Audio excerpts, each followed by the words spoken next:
Можем да започнем. Здравейте! Благодаря на всички, които сте тук. Казвам се Владимир Трифонов и ще модерирам днешната конференция, която се нарича Левицата след утрешния ден. Известно е, че в България през последните години, бих казал дори десетилетия, има една трайна тенденция левите партии и движения да губят влияние, да намаляват своята тежест в политическото пространство. Забелязва се една криза от към идеи, от към личности, а в някои отношения и изобщо и към една стратегическа визия за това какво трябва да бъде лявото, какво може да очаква от него и как посланията да достигнат до хората. За тази цел искам специално да кажа благодарност на политическо движение Социал-демократи, че организира това събитие и да благодаря на всички лектори и гости, които ще участват в него. За начало ще дам и думата на председателят на политическо движение Социал-демократи, госпожа Елена Нонева.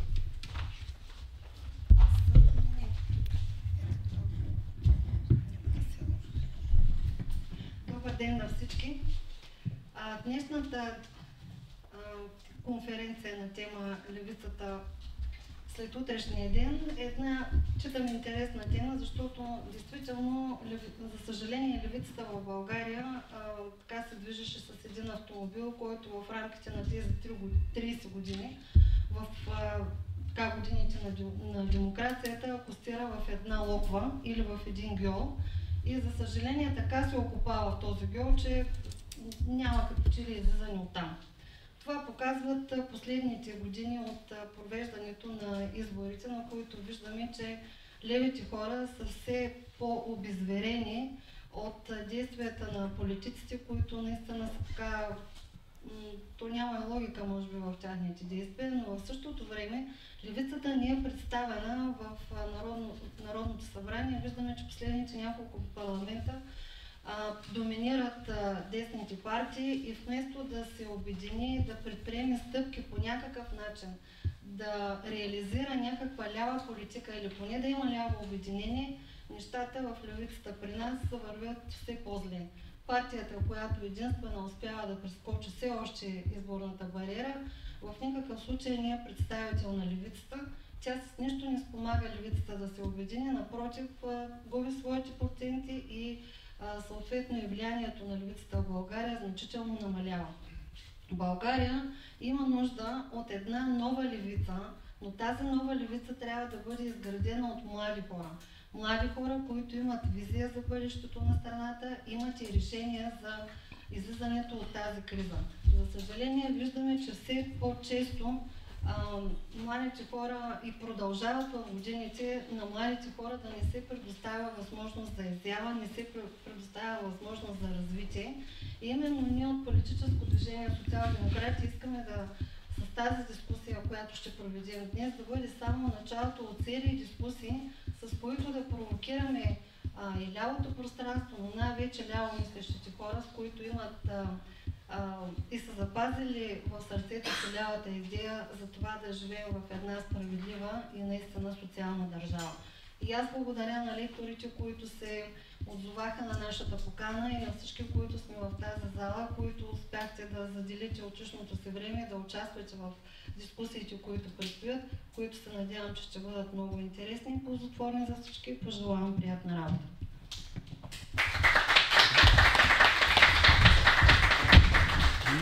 И така, давам думата на доцент Поп Иванов, който ще открие нашето събитие вече в неговата теоретична част с доклад, който се нарича Лявото в десния дневен ред на България.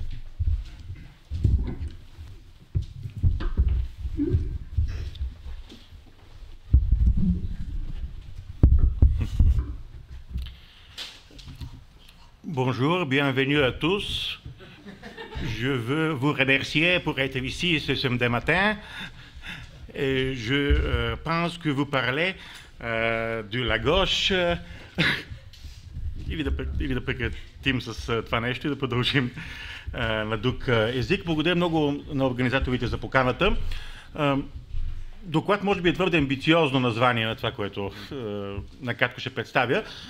Нещо повече, тези разсъждения, които мисля да споделя с вас, са добре познати и като фактология, и като тези струва ми се, ако не на всички, то на почти всички присъстващи.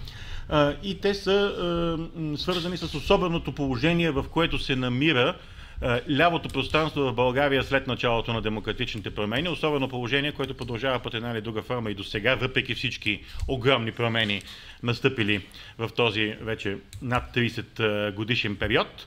И за да мога да го изразя накратко в едно изречение, това е предизвикателството да се осъществява лява политика, да съществуват леви партии в ситуацията на дясна хегемония, на десен дневен ред, каквато ми се струва, че се наложила, утвърдила се в България от много скоро, първите години, още след демократичните промени, и продължава и до ден днешен. Тази хегемония е свързана и с един много популярен израз, популярен включително и през последните дни в България. Това е въпроса за правилната страна на историята. За това, кои са от правилната страна на историята и кои са от неправилната. В случая се предполага, че лявото в България от доста десетилетия насам не се намира от правилната страна на историята. Това допълнително затруднява както неговите шансове и перспективи, така и затруднява привлекателността му за хората, така и създава допълнителни проблеми пред неговата убедителност, пред възможността да се ползва с някакво доверие. Разбира се, господин Нонев в самото начало правилно отбеляза, че не бива и не трябва да свързваме лявото в България само с една политическа сила, с един автомобил. От друга страна ми се струва, че за да разберем по-добре проблемите, пред които се намира лявото, трябва да разгледаме и проблемите на този автомобил, за да може да стигнем до някакви очертания на ситуацията такава, каквато е в момента, и без да навлизам в някаква по-голяма дълбочина, ще отбележа, че този въпрос за десния дневен ред на България е свързан според мен, с две вълни на идеологическа промяна в България, настъпили последните 34 години. И двете вълни идват отвън, те са породени отвън и с съществено значение отражение у нас. Едната вълна е свързана с кризата, разпада на източния блок, края на студената война. Това е вълната, която води до либерален капитализъм, а втората вълна настъпва като последица до голяма степен от световната икономическа криза през 2007-2008-2009 година, и тази вълна е свързана с стремежа да се раздели политическото пространство навсякъде, включително и в България, на две части, на либерално и консервативно. Съответно, въпросът какво прави лявото в България в рамките на тези вълни, на тези процеси, които не са създадени от това ляво и в което то очевидно търси начин да се адаптира. Трансформацията след 1989 година, както е известно, води не само до либерална демокрация, но и до капитализъм. В този смисъл, най-съществената в онзи период лява политическа сила е изправена пред един много съществен парадокс. Това е да участва в строителството на капитализъм. Една задача, говоря за 90-те години на миналия век, да участва в строителството на капитализъм, една задача, която е нетрадиционна, защото левите партии навсякъде, в това число и в България, са възникнали като опозиция, алтернатива на изграждането на капитализма, а не като участници в неговото създаване. Създаването в историята са го правили други. В случая Българската социалистическа партия се включва в този процес, разбира се, не по начин както останалите, но все пак се включва. И от друга страна, до голяма степен се адаптира към този десен дневен ред, който стартира от шоковата терапия, продължава през касовата приватизация и в крайна сметка формира един капиталистически модел в началото на това столетие, който с повече или по-малко промени функционира и до ден днешен, в която ролята на лявото се възприема от неговите политически представители най-вече като забавяне на тези процеси, като отлагане на част от тях, като минимизиране на щетите, където основната задача е съхранението. Основната задача на лявото е да се съхрани, да се запази, и то да се съхрани най-вече през политиката, през политическия процес, през политическите институции, да се съхрани през парламент, казано по друг начин, а не толкова през обществото. да се съхрани през парламент. След малко ще обясня какво имам предвид, но добре известни исторически маркери на този процес. Това са известните тези послания, в някои случаи дори политики за плавния преход, за масовата приватизация, т.е. за идеята, че лявото приема основните насоки на развитие на България, такива, които са заложени от дясното, но настоява да бъдат по-бавни с отчитане на социалната цена и да водят до по-малко щети за обществото. При така възприятата политическа позиция, парламентарното измерение на лявото добива централно значение, по-важно от всички други измерения, включително от общественото измерение, от синдикалното измерение и дори, ако щете, по-важно измерение от битката за миналото, която е характерен същностен елемент на всяка борба за хегемония в едно общество, битката за миналото. В това отношение лявото като цяло предпочита да губи тази битка по много линии. От образователния процес да стигнем до закона за обявяване на комунистически режим в България за престъпен от 2000-та година.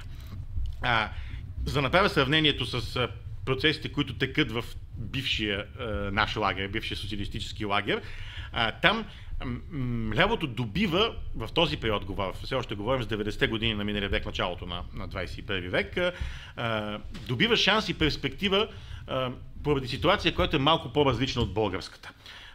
Т.е. добива възможността да се идентифицира с либерализма. Защото в други бивши социалистически държави, като Унгария, като Полша и така нататък, има мощна историческа традиция на силен националистически консерватизъм, която незабавно избуява, включително и религиозен, ако щете, която незабавно избуява след демократичните промени и която бившето комунистическо ляво добива шанса да представлява альтернативата, либералната альтернатива на по-прогресивното, на светското, на градското, също консервативно-религиозното, както е в Полша, например. Т.е. добива възможност за някаква либерална идентичност, която да й гарантира някаква перспектива, някаква визия за бъдещето. Докато тук, от самото начало в България имам предвид, от самото начало на 90-те години, тази либерална идентичност също е присвоена от десницата, не веднага, но някъде към средата на 90-те години, като дори се налагат, това е вече хегемонно виждане, налага се виждането, че лявото в България има шанс само и единствено, ако приеме либерализма. Т.е. ако приеме дясната версия на либерализма.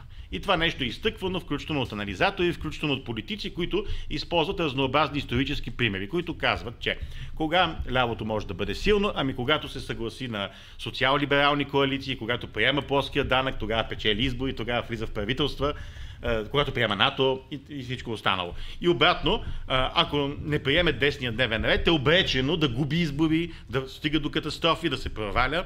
Тоест, шанса му е да се превърне в част от десния наратив на демокрацията. Сега за втората вълна на идеологически промени в България, която споменах, до голяма степен обвързана, макар и непородена, но все пак обвързана силно с последиците от така наречената голяма рецесия, не депресия 2008-2009 година и така нататък. Тези последици, които тогава в този период преди 15 на години масово са се възприемали, включително по целия свят, като шанс за лявото.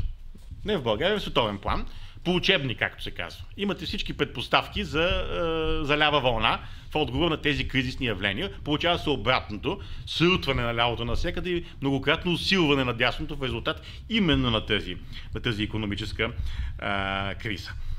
И това е заради появата на този тип дилема.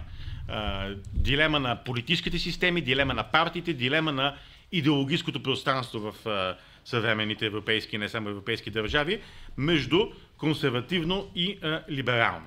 И то, нещо повече, и двете отново в някакви десни версии. Че има някакъв консенсус, който е свързан с това, че трябва да има ниски данъци, че трябва да има минимализирана социална политика, че не трябва да има никакви обществени проекти за бъдещето, които са свързани с някакви трансформации. Въпросът е само дали да бъдем либерални така да се каже, в публичното поведение, в обществените ценности и прочее, или да бъдем консервативни в същото. Тоест, това е дилемата на либерално-консервативно не сами по себе си, а на либерално-консервативно в една дясна икономическа визия. Това в България се възприема от самото начало от редица партии, първоначално от Демократия за силна България, която първа реши, че е консервативна, малко след създаването си още. Впоследствие Обединените патриоти тръгнаха по този път да се самоидентифицират като консервативни. И стигаме, разбира се, до ГЕРБ, които официално, формално се самоидентифицират не като консервативни, но в своите послания и практики напомнят много този тип дневен ред. И след като се усвоява по този начин така консервативния полюс, то веднага възниква въпроса каква ще бъде либералната алтернатива. Тя не закъснява да намери партийни изразители, първоначално не много убедително в лицето на Да, България, после, разбира се, продължаваме промяната. И тогава този тип разделение, което се формира последните 15 на години, в България вече говоря конкретно, изправя българското ляво пред предизвикателство какво да прави.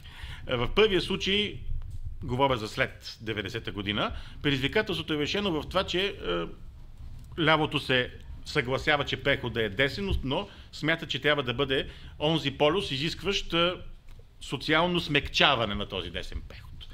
В тази нова вълна се оказва, че лявото до голяма степен не може да намери своето място. Защото има по-изразени, по-гласовити представители както на либералната, така и на консервативната гледна точка. И съответно това е за лявото по-тежък момент от 1990 година и той е свързан с съвпада, чисто хронологично, без някой да го е търсил, съвпада с един процес на смяна на поколенията в България. Смяна на поколенията, които са били, говоря, активни началото на промените. Тоест, вече лявото след 2010, 12, 15 година, особено напоследък, вече не изглежда, както изглежда до този момент, като естествения втори в някакъв модел. Тоест, че ако не са другите, това ще бъде лявото. Вече не изглежда като естествения втори, защото десните партии помежду си изграждат модела кой е първи, кой е втори. Нямат нужда вече от това. Нещо повече. Олигархичната конюнктура в България няма интерес от това ляво. То не му помага, не й помага по никакъв начин. Излишна е от такава гледна точка. Нещо повече, хората, които възприемат лявото не толкова като визия за бъдещето, а го възприемат като спомен за миналото, по ред причини, очевидно биологични, започват да намаляват. И още нещо, всички добре знаем, че от 2015-16 година бежанците до ден днешен постоянно навсякъде през медии, през анализи ни натрапва, че ние живеем в някаква поредица от наслагващи се кризи. Тоест нещо, което преди не сме го чували, но това, че 4, 5, 6, 7, 8 кризи една върху друга настъпват, непрекъснато влизаме от криза в криза, т.е. усещането COVID кризи, икономически, бежански, геополитически, каквито искате. И в тези поредици от кризите, за задъха на ритъм на кризите, които влизат една в друга, тази, така да се каже, екстреност, ненормалност почти, която ни се натрапва, кризата се превръща в алиби за десницата. За това, че единственото, което е необходимо да се решава на пожара определени проблеми, най-вече на бизнеса, нали, че не е възможно да има дългосрочни стратегии, понеже какви дългосрочни стратегии, като ние не знаем утре какво ще се случи и че трябва да действаме според момента, според това, кой в момента най-много има нужда да бъде защитен. Че бидейки алиби за десницата, този тип кризи в никакъв случай не са шанс за левицата, защото навсякъде се налага тази мантра, добре известна ви, да не щупим икономиката. Че това е основното и най-важното, което съществува като задача. И нещо повече, от гледна точка на шансовете за все пак за някакъв тип проява, утвърждаване на леви политики, на техните политически носители, това става все по-трудно, защото в условията именно на тази олигархичност, създаването на организация, укрепването на организация, поддържането на организация изисква все повече ресурси, които не е ясно кой би ги дал на лявото и защо. и на какво основание. С други думи, тази смяна на поколенията има своя положителен аспект, в който поражда нови леви тенденции в българското общество, разнообразни, различни, такива, които не са свързани по никакъв начин, нито биографично, нито генетично с държавния социализъм, с БКП и дори с БСП. създава такива нови леви тенденции, но някакси ги лишава от възможността да имат ясен, убедителен обществен проект, да имат медиен пробив, да имат силно организационно измерение, без което остават на, така да се каже, на ниво затворени кръгове, а не толкова на ниво обществен дебат. Заедно с това обаче, самата обстановка, самия контекст в България остава не по-добър в социално отношение, отколкото е бил по-рано, дори много по-тежък. Нали, няма да коментирам бедността, неравенствата, регионалните дисбаланси, всичко това, което добре го знаем. С други думи, предизвикателството пред лявото в ситуация, в която очевидно има почва за него. По-очевидно от България трудно може да се измисли. Ние сме най-бедната страна. И с най-големи неравенства, с най-тежки неравенства и така нататък. Да. Затова предизвикателството според мен е да се излезе извън тази фалшива дилема либерално-консервативно. Значи това не е дилемата, не са фалшиви либералното и консервативното, а в техният десен прочит, който се основава на десен икономически консенсус. Това е право да се излезе отвъд тази дилема, в който няма полезен изход. Където и да отидеш, и в дясното либерално, и в дясното консервативно, други са по-убедителни и по-силни от лявото. Заедно с това да се търсят варианти, в който се утвърждава в обществения, в социалния живот на хората, в сферата на труда, да се утвърждава лявата алтернатива, дори ако щете не като някаква мащабна амбициозна визия за бъдещето, а като решения, които са изключително наболели и които хората чувстват проблемите, изискващи такива решения по много тежък начин. Това предполага също така от някаква все пак прагматична гледна точка да не се допусне геополитическа маргинализация на лявото, защото самостоятелно, отделно, обособено, успешно ляво в една отделно взета страна като България е до голяма степен химерично. Да не се допусне все пак и бизнес маргинализация, защото каквото и да си говорим, лявото да изглежда като някакъв героичен Дон Кихот срещу вятърните мелници на бизнеса е малко безсмислено.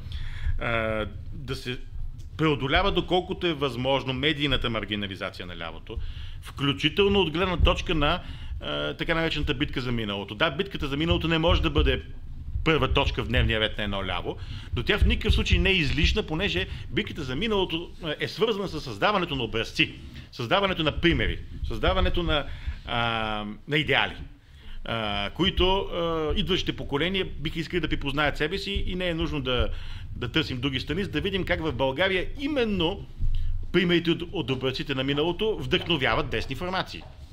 Младите хора в десни формации. Герои от миналото, техни герои. Нали, македонски герои, не само македонски герои и така нататък. То се оказва се, че не е вярно това, което постоянно се натрапва на лявото, не занимавайте младите хора с миналото, понеже те не желаят да слушат това. Щом желаят да слушат за дясното минало, защото не желаят да слушат и за лявото. От такава гледна точка. В крайна сметка, но изключително важното е тази подновена битка за присъствие, за хегемония в общественото мнение, в политическото пространство в България, да не се допуска да се изроди по традиционния начин в битка между партии, битка между нови леви проекти, както битката между нови десни проекти, защото това е най-лесното и това винаги е най-интересното за медиите и това създава възможност да се провали всяко добро начинание. Тоест, в този смисъл, междувата организация, постоянният диалог с синдикати, медии, с хората, така да се каже, в България, там където живеят и работят, е една ключова предпоставка да се обърнат едни тенденции, които са изключително негативни, за които основният досега организационен и политически изразител на лявото, именно Българска социалистическа партия, не успя последните 15 години да предложи убедителни решения. Благодаря.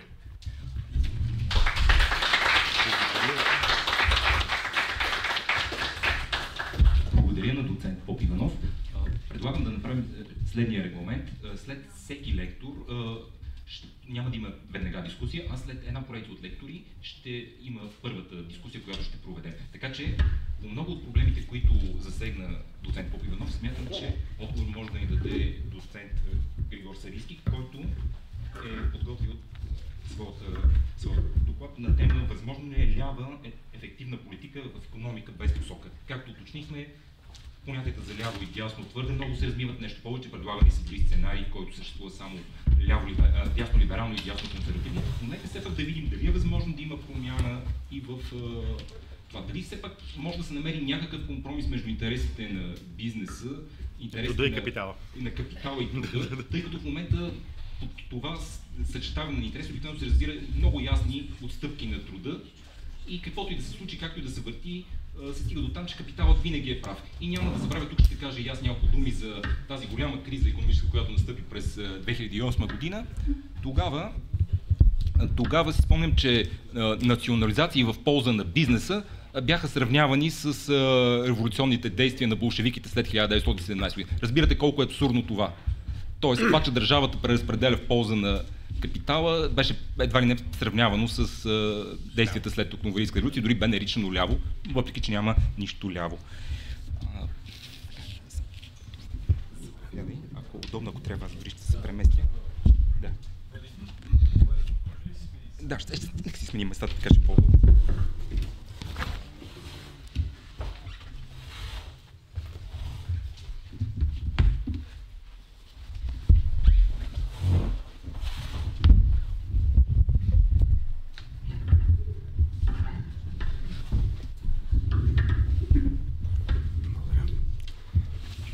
Здравейте на всички, казва се Григор Сарийски.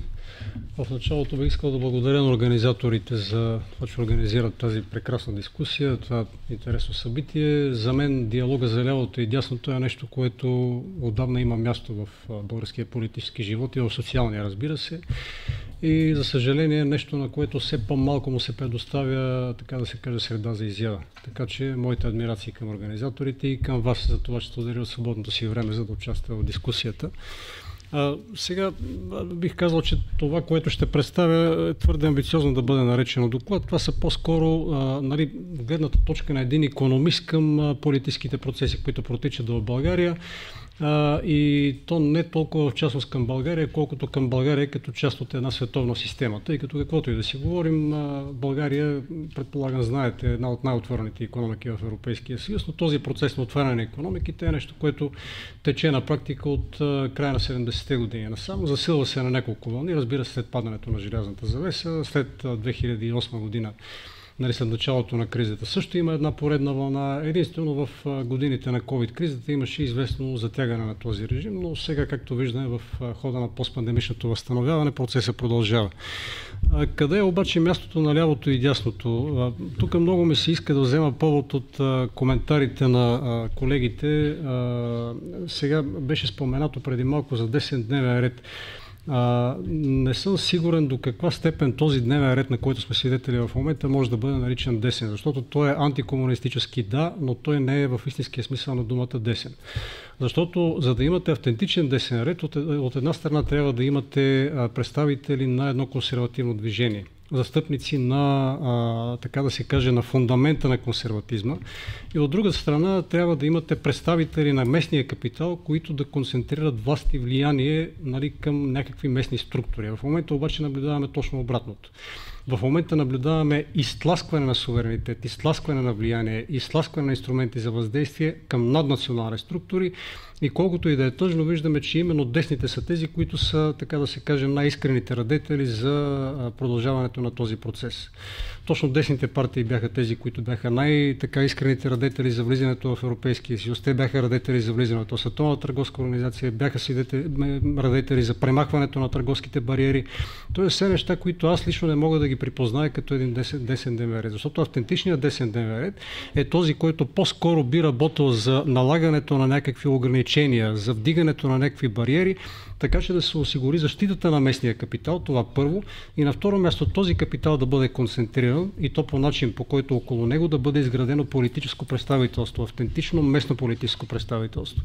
Виждаме, за съжаление, че нашите десни партии, техният основен проблем е дали България ще присъства в европейските структури и един от най-големите парадокси е, да речем, Асоциацията на индустриалния капитал, които би трябвало да бъдат най-дясното от дясното, те са всъщност радетелите за влизането в еврозоната, което де-факто ще унищожи абсолютно всякакви възможности за противодействие на глобализацията на местната икономика. Де-факто това ще унищожи огромна част от автентичния български бизнес.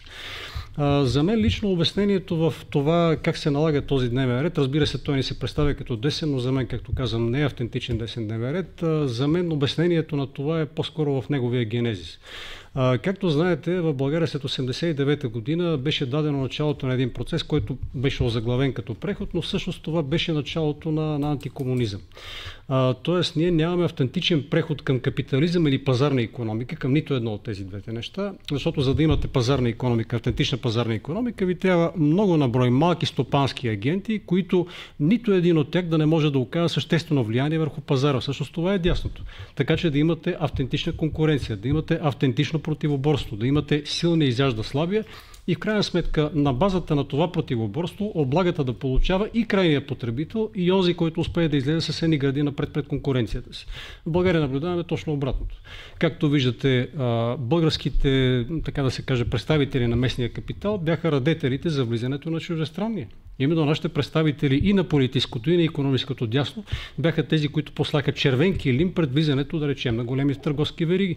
Последиците ги знаете. В момента, да речем, ако вие сте някой производител, чиято дейност е свързана с реализация в големи търговски вериги, можете да бъдете притискани по абсолютно всякакъв начин и оттам насетне е абсурдно да говорим за какъвто и да е национален капитал. Това е причината, между другото, поради която в България до ден днешен няма нито един продукт с висока добавена стойност.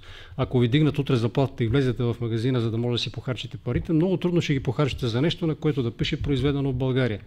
Всъщност това е големия проблем. Самия генезис, както казвам, на лявото и дясното, защото след 1989 година основното решение, което се взе, беше да бъде установен, така да се каже, единни, светли, неолиберални политически и икономически ред и оттам насетне като квадратчета бяха наредени партиите, но всички те бяха наредени така, че да обслужват този процес. Левите бяха организирани като една лява опозиция на старото и автентичното, на стария комунизъм. Десните бяха поставени в позиция, в която постоянно да го заклеймяват и да го представят като режим, като престъпен режим, като тоталитаризъм и така нататък. Времето след 89-та да ни се представи като преход към един по-светъл и по-добър свят. Само че, за съжаление, не виждаме нищо подобно.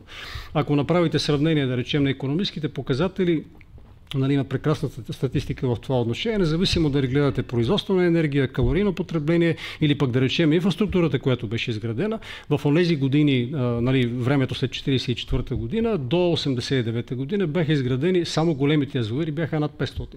За инфраструктурата, която обслужва енергийния пренос, там въобще няма смисъл да говорим. Просто сравнението е катастрофално. След 89-та, след 90-та година беше направен само един язовир и той, както знаете, беше наричан гьол от някои представители на политическата класа. Що се отнася до електропреносната мрежа, в буквален смисъл на думата не е сменено едно въже. Тоест, автентичният десен дневен ред би трябвало да се грижи за доизграждането на тази инфраструктура, което да позволи изграждането на някаква надстройка, защото вие не може да правите бизнес. Какво производство и какъв бизнес може да правите, ако нямате енергия, ако нямате суровини, ако нямате инфраструктура. Тоест, днешното дясно живее единствено като изяжда останките на онзи строй, който беше наричан несправедливо за мен режим. Та именно поради тази причина в България се губи както лявото, така и дясното. За това да речем 60% от българските граждани не гласуват, защото голяма част от тях са убедени. Едните са леви, другите десни, но те не могат да видят в политическия спектър нито една партия, която да ги представлява. Нито една партия, която да бъде автентичен и изразител на техните интереси. Именно поради тази причина те не влизат. Разбира се, появяват се някакви, така да се каже, странни криптопартии, които се опитват да увлекат този вод на негласуващите, като в едната страна на спектъра това са, така да го кажем, политкоректно популистските партии, всички онези, които заиграват с патриотичното, с националното и така нататък. От друга страна са криптопартиите, които нямат абсолютно никакъв фундамент, нямат реална подкрепа, но влизат благодарение на някакви изборни манипулации и де-факто нямат никаква подкрепа в огромната част от българското население. Така че това, което имаме днес е една палитра, при която де-факто все по-малка и по-малка част от българското общество бива представена. Имаме партии, които следват дневен ред, който не е техен, не е автентичен. Какво автентично има в това, да речем една БСП да ви налага плоския данък? и както знаете, основният инициатор и радетел за вкарването на плоския данък беше този, който след това стана председател на ПЕС, Сергей Станишев, и след това беше лидер нали, тук в последните европейски избори, нали, той беше водач на листа. Така че лявото де-факто губи своето лице, губи своята физиономия, губи своята автентичност. Необходим е диалог, който да доведе до изграждането на някаква нова основа. Проблема обаче какъв е? За мен проблемите са няколко. Значи първо, лявото и дясното се губят изобщо в глобален мащаб. Всъщност това е един процес, който започва от края на 70-те години. На практика с вълната на татчеризма и рейганомиката още тогава започва да се губи разделението между лявото и дясното, системното противопоставяне на партиите отстъпва на неолибералния дневен ред, националната държава отстъпва на изграждането на някакви наднационални структури и когато се ликвидират всички нейни структури, независимо дали става дума за някакъв бизнес, който е държавна собственост, дали става за някакви структури, които успяват да регулират по такъв начин пазара, че да предотвратят възникването на някакви местни хегемони, които да концентрират огромна част от влиянието и по този начин да унищожат възможности за някаква пазарна конкуренция. Всъщност, след края на 70-те години и лявото и дясното постепенно започват да западат.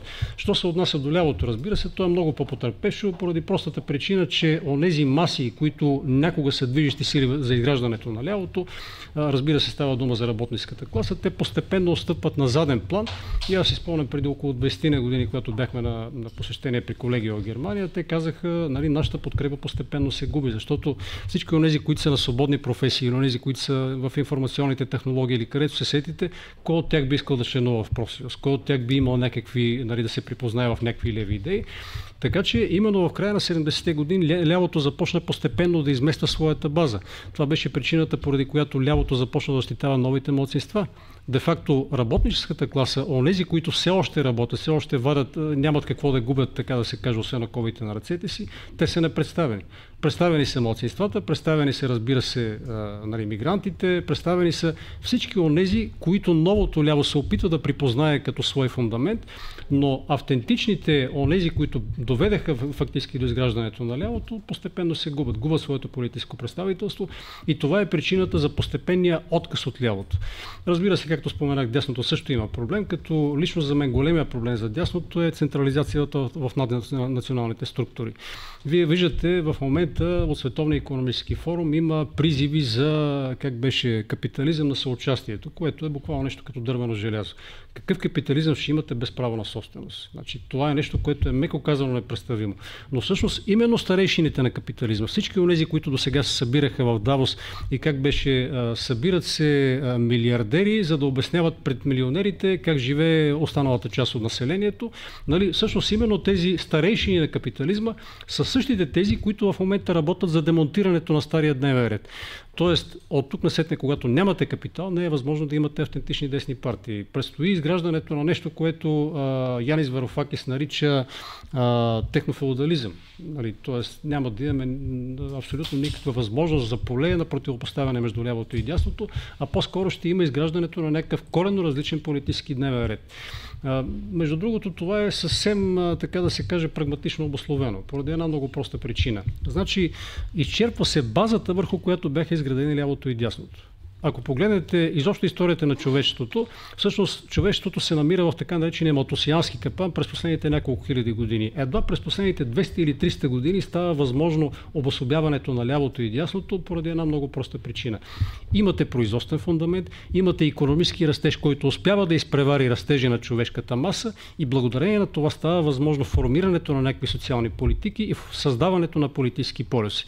В момента обаче тази основа се изчерпва. Както виждате, предприете, така да се каже, енергиен скок назад. Първия в историята на човечеството, между другото, но в момента сме свидетели точно на такъв енергиен скок. Ние започваме да живеем в едни условия, при които ще имаме все по-малко енергия. Само за справка, между другото, от август миналата година, откакто започнаха интензивните санкции срещу вноса на руски енергийни суровини, до началото на февруари енергийното потребление в Европа е намаляло някъде с около 18%. Съвсем естествено е това да доведе до изнасяне на производство валута, което вече сте го видяли в новините. Съвсем естествено е това да доведе до спад в индустриалното производство, само че този спад няма да е някакъв цикличен, който след това да бъде преодолян. Тоест това е нещо, това е една тенденция, която е тук, за да остане. Неотдавна срещнах коментари на един икономист, който каза, коментар на новината за това, че в Германия се отчитат отрицателни стойности на производствения индекс. Мотора на Европа спря, да видим сега карусерията колко време ще може да се движи по инерция.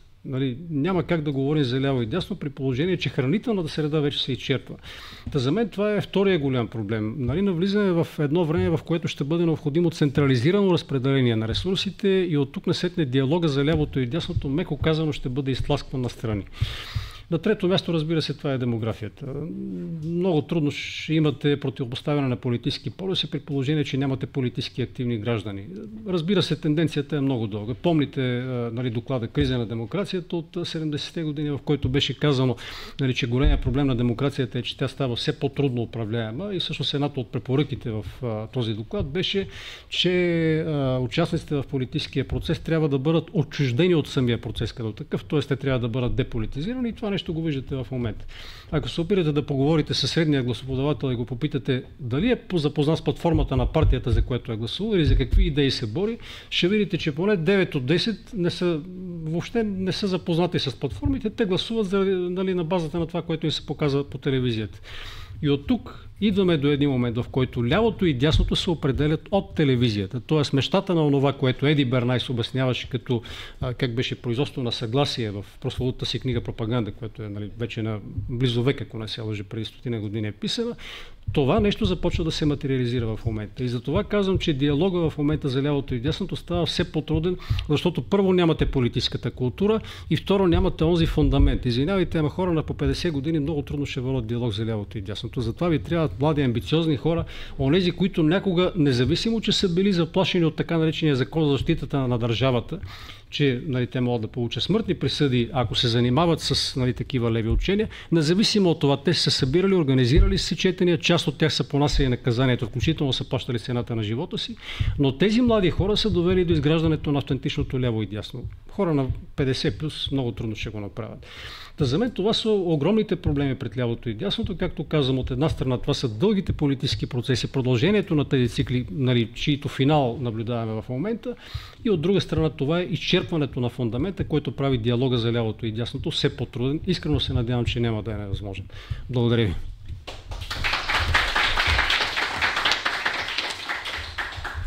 Сега имаме две възможности в този момент.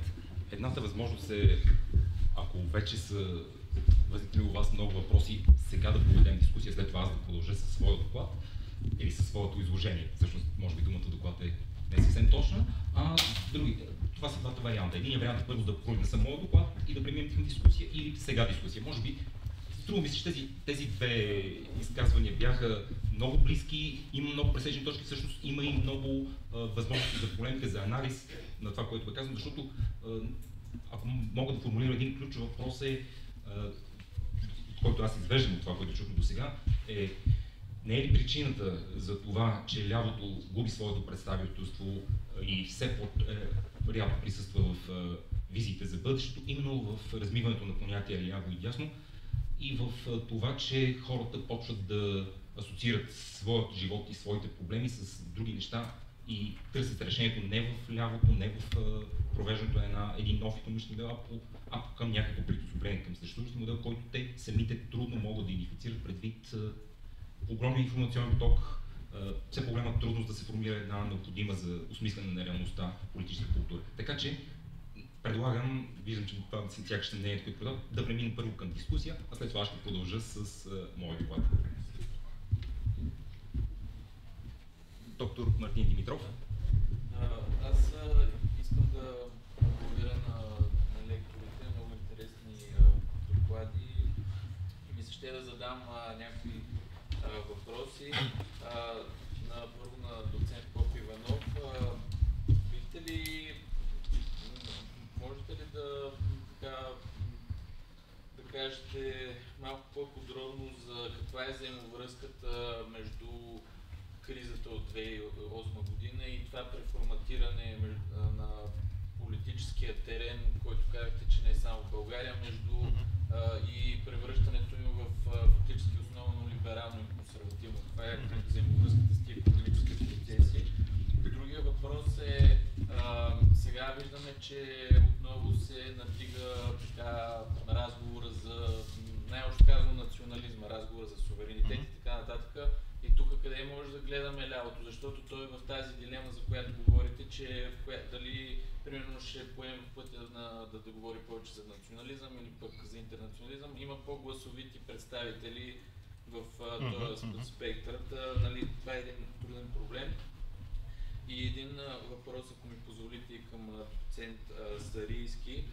Този нов дневен ред на капитализма, който задават елитите, нали, основно, което свързваме с Давос и така нататък, кое налага това те да го правят? И другия до някаква степен свързан въпрос, ние знаем, че вече вървят тези ESG, тези как на български цели за устойчиво развитие и така нататък. Имате ли наблюдения как реално в икономиката това вече функционира? Защото знаем, че и компаниите вече това го налагат, опитват се да го спазват. Да. Да, ако може това да споделите с нас. Благодаря.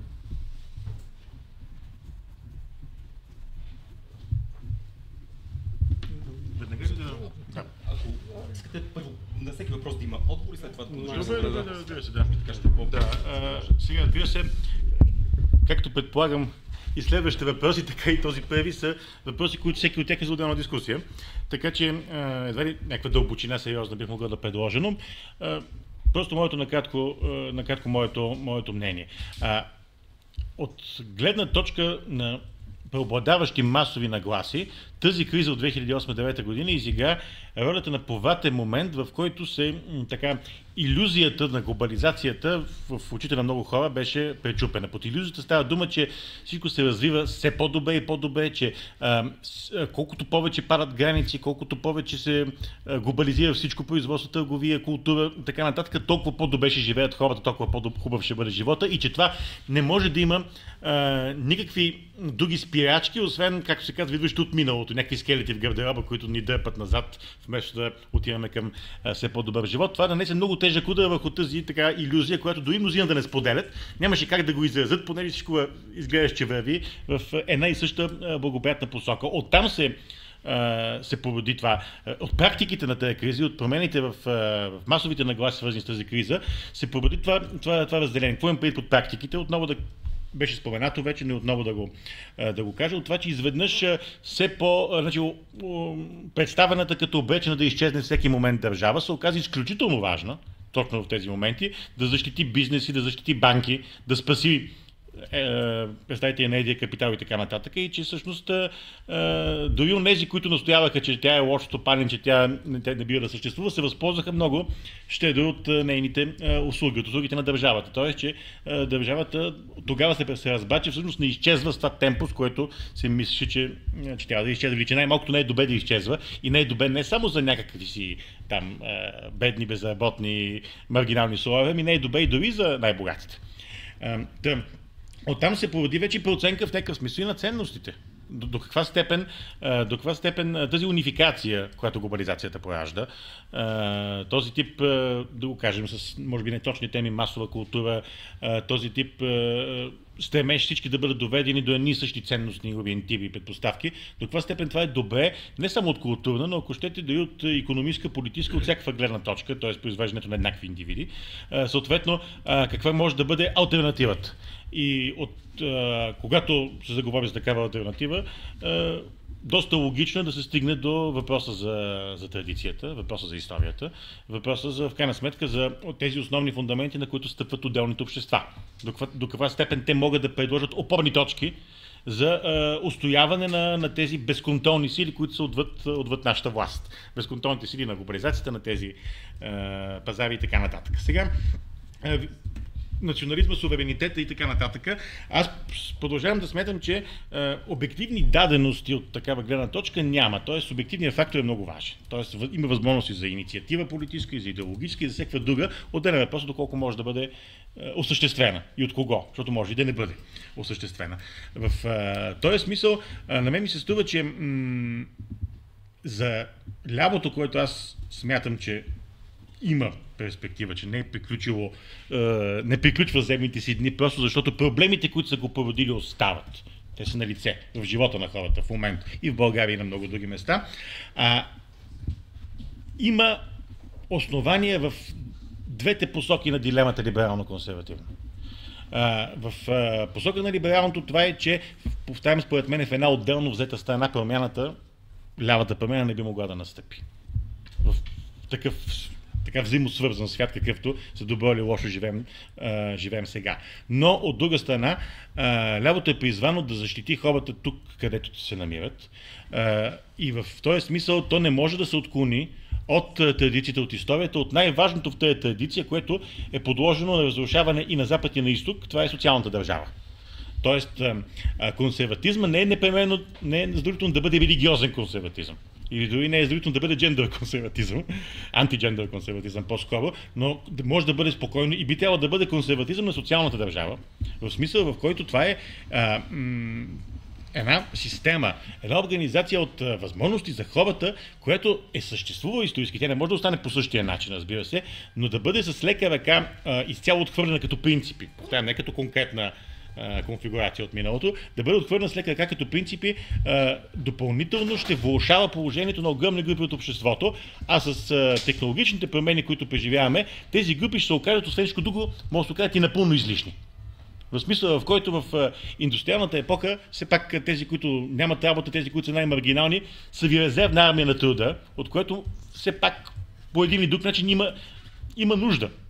Докато в един момент може да се окаже, че огромни групи от обществото, вече се оказват така, са напълно излишни, поради което няма и дори защо да се опитваш да ги лъжиш или да ги привличаш, да ги интегрираш по някакъв начин в икономическите, социалните, политическите процеси, ако не се върнем до разбирането, че все пак държавата не е фирма и че тя има ангажимент към всички свои граждани, а не просто към онези, които носят печалба. Нали, както би трябвало във фирмата, да се отнася към тия служители, които работят добре и ти увеличават печалбата, да пазиш тях, а другите да ги уволняваш. Че държавата няма право да уволнява хората просто по силата на това, че не всеки е в състояние да извежда на плюс. Благодаря. Благодарите.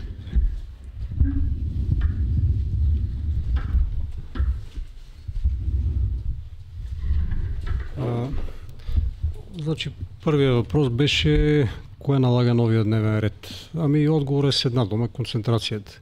Значи, ако направите сравнение между концентрацията на капитал и влияние, да речем през 60-70-те години, и концентрацията на капитал и влияние в момента, ще видите каква огромна пропаст има между двата периода.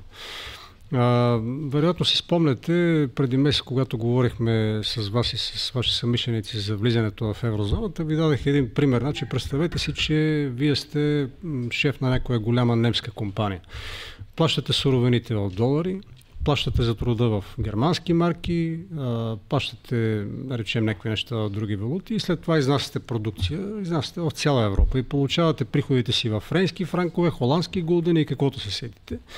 На всичко отгоре имате някакви митнически бариери, нали, преди да бъде създаден Европейския съюз. Знаете, нали, там все пак трябваше да се плащат и някакви мита. И най-накрая вашите акционери да ви кажат, че трябва да докарате, да речем, 5% марж на печалбата. При положение, че при някои валути имате по-големи колебания от порядъка на 5 или 10%, в рамките на няколко месеца, особено тогава, колебанията бяха много силни.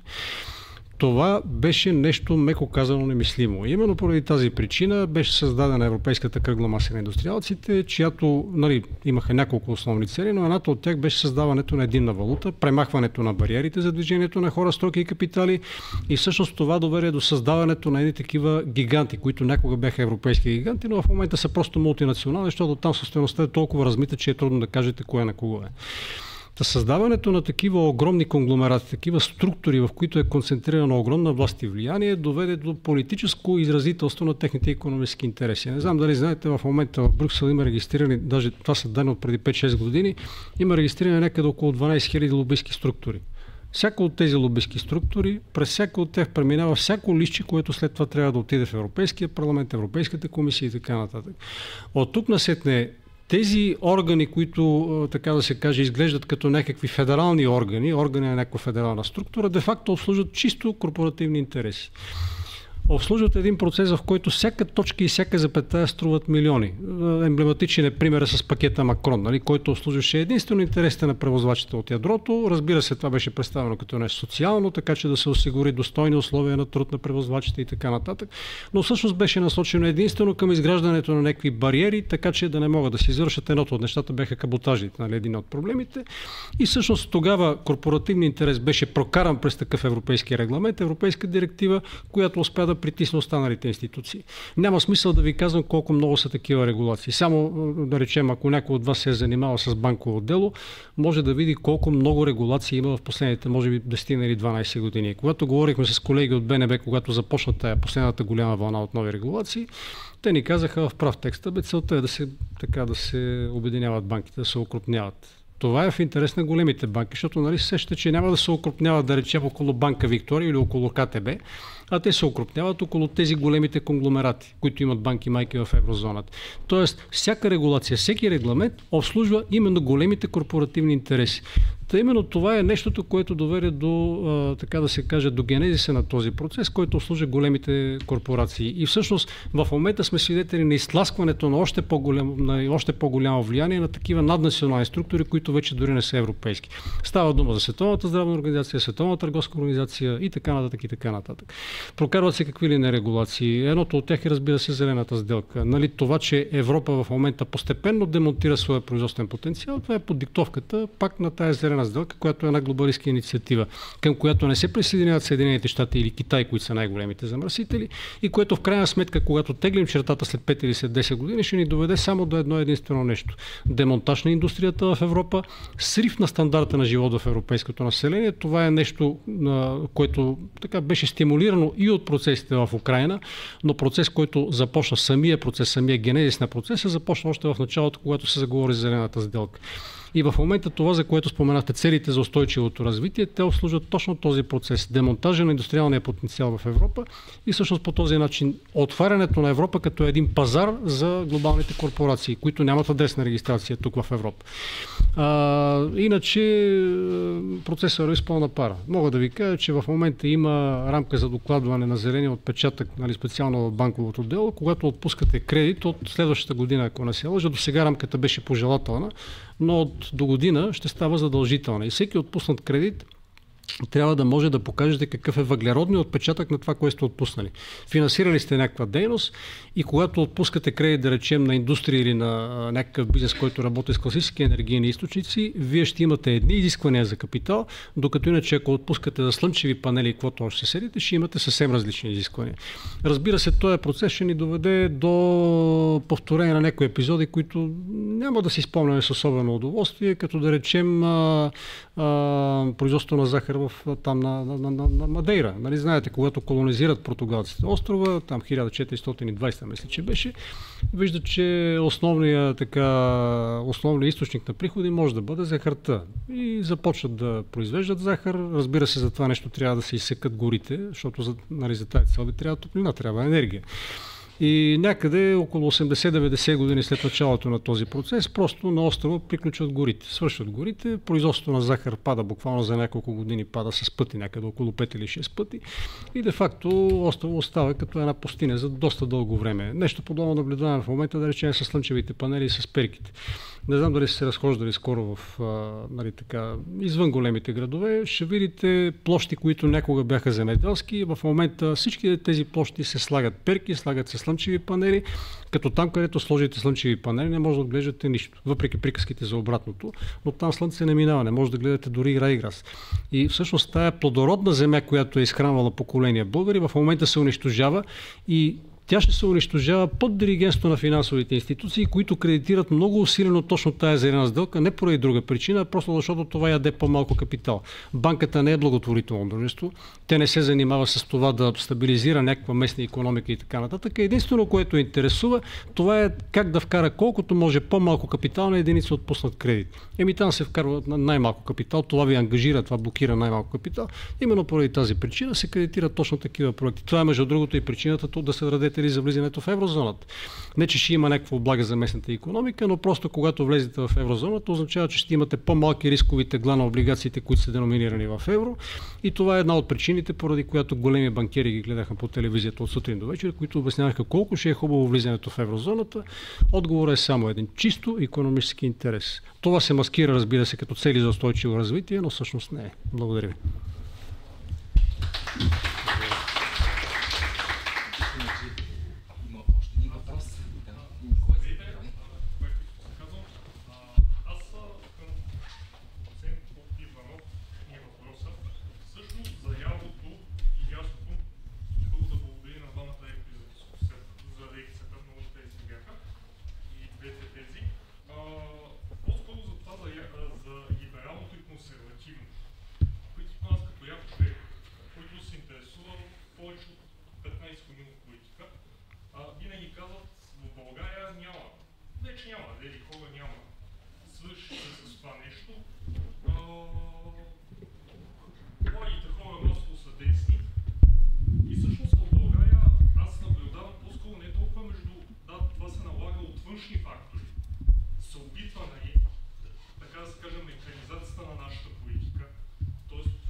Да, благодаря много.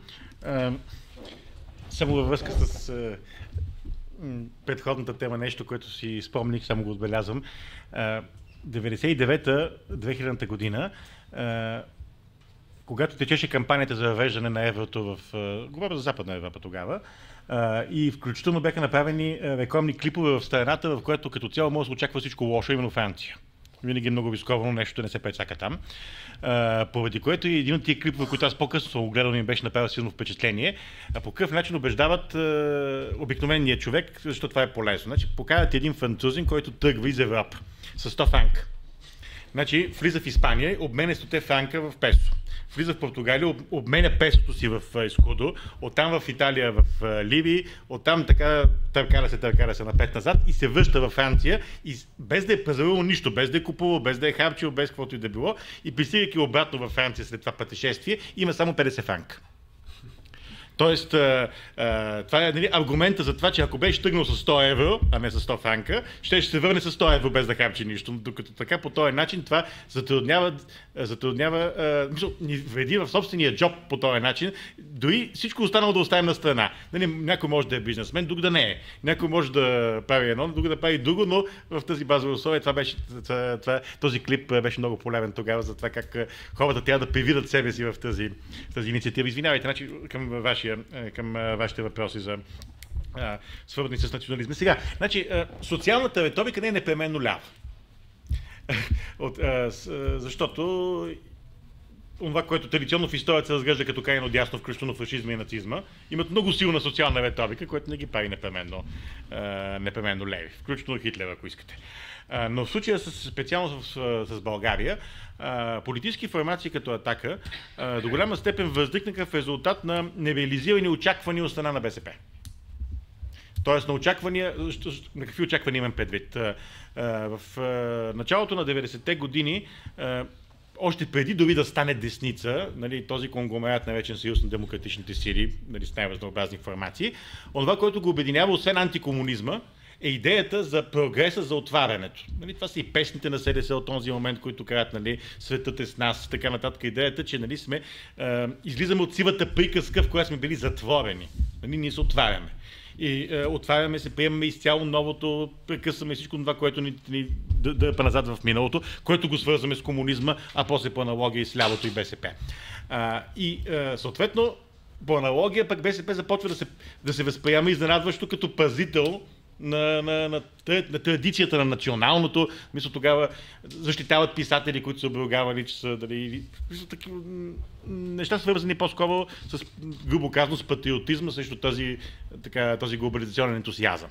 Обаче това се оказва, че в един момент, особено след началото на това столетие, след идването на царя, това не се реализира в някакви нито конкретни политики, нито конкретни промени от страна на БСП, нито в нещо, което да доведе по някакъв начин до защита на това, което бившите комунисти, така да го кажем, членове на комунистическата партия, бивши, или симпатизанти, ако щете, и на БСП до един момент са очаквали. И това дава шанс именно на формации като Атака, които стъпват именно на тези очаквания. Значи, това е усещането за това, че дълго време лявото или БСП е било призвано да бъде защитник на националното във всеки смисъл на думата. Ако щете, защитник на ядрената енергетика, защитник на това, че сме индустриална държава, дали че трябва да я пазим, защитник на силната ни армия, включително. Нали, смисъл като израз, нали, на национално достоинство, сила и прочие. И всичко това нещо, понеже не се реализира, и напротив, ракетните комплекси СС-20 се режат на скрап и всичко останало в тази посока. И това подхранва формации, които стъпват именно на тези нереализирани очаквания. Тоест, не мисля, че има нещо толкова странно в появата на Атака, което на всичко отгоре се оказва в правилния момент на правилното място. Към 2005 година, когато, нали, тя изплува толкова ярко напред, се оказа в уникалната позиция, че е единствената политическа формация в България, която не споделя общия консенсус, свързан с НАТО, Европейски съюз и всичко останало свързано с тях. Единствената изобщо. И то дори не се налага да го изразява открито, понеже Атака дълго време не се обявяваше против членство в Европейския съюз.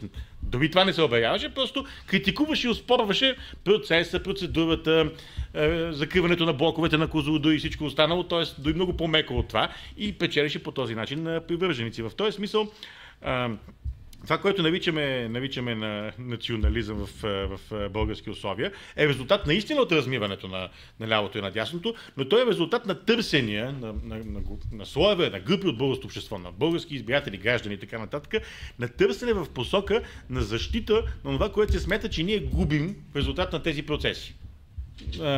Което наречено веднъж национализъм и отпаща в малко по-други посоки, понеже национализма си има малко по-особени измерения. Често пъти те са, ако не агресивни, то, как да кажа, твърде експанзионистично настроени, което нашия национализъм поне в значителната си част все още поне не е. Това е по отношение на риториката и тя е напълно нормална, при положение, че отново се връщам към моята тема за идентични, но с приемането на дневния ред на тия, които 90-та година започват от страна на лявото.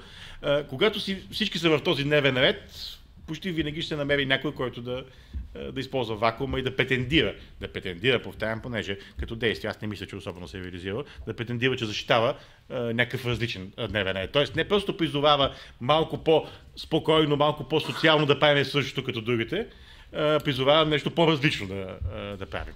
Само призовава до голяма степен. Да. Вие бяхте казали точно в каква връзка, какъв контекст задава въпрос. Вие бяхте казали, че за да успее лявото като извод, то трябва да се маргинализира. Да. И казахте, споменахте тези аспекти, не ги записах, но геополитически и така нататък. Всъщност тия партии, които нали, точно такива от националистическия сегмент, преди появата представена Атака с по-така социална риторика за възстановяване на социалната държава, сега не е толкова силно, но пак възраждане, те именно точно тези теми, които биха маргинализирали една класическа партия от неолибералния консенсус, те всъщност точно на тези теми набягат и виждаме, че това има успех. Тоест, задължително ли е тия теми, които биха маргинализирали явно, т.е. излизането извън този консенсус, Европейски съюз, НАТО, евроатлантически ценности, неолиберален модел, ниски данъци, така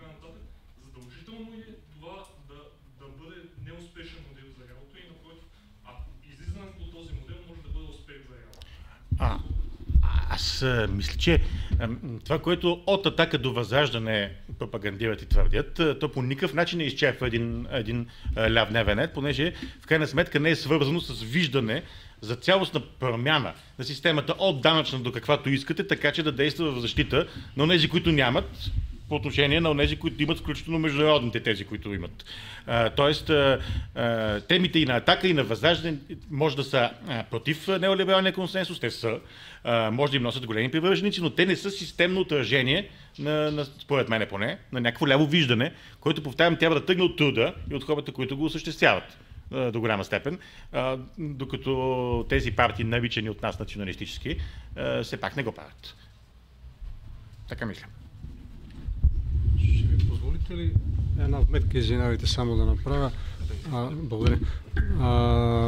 Провокиран съм от думите на колегата за това, че нали, всъщност тук има някаква форма на преразпределение на политическата палитра. Но лично за мен това, което наблюдаваме, как да го кажа, това са просто етикети.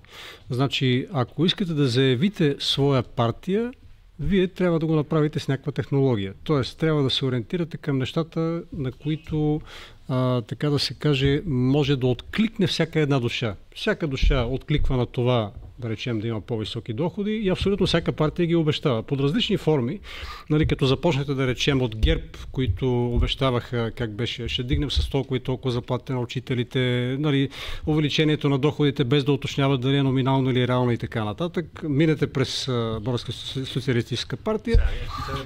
Незабавно и несимволично увеличение на доходите. Незабавно и несимволично. Другото, което си спомням Атака, ако си спомняте, те също говореха, ние ще направим пенсиите по 2 и предлагаха, нали, някакви странни мерки. Ще си вземем концесиите, ще ликвидираме американските марици, нали, неща, които ясно, че няма как да станат. Не и днес за утре и не и без да платите неустойки, които ще ви изядат цялата печалба от мероприятието, но всички обичат да обещават. Всъщност това е една от темите, на които всяко човешко същество, нали, откликва. Втората, разбира се, е национализм, защото каквото и да си говорим, ние сме същества, които обичат да се капсулират около нещо. Това е причината да имаме, да речем, вие бихте ли гледали, извинявайте, някакво спортно състезание, което не е между два отбора, а между една мешавица и всичките, които се опитват да вкарат в една и съща врата? Ами не сме устроени така. Ние сме устроени по такъв начин, че искаме за нас да бъде ясно разграничено ляво или дясно. Спомня си, между другото, законите на Паркинсън, който беше казал, че гениалното изобретение на британската парламентарна система, това е двупартийността.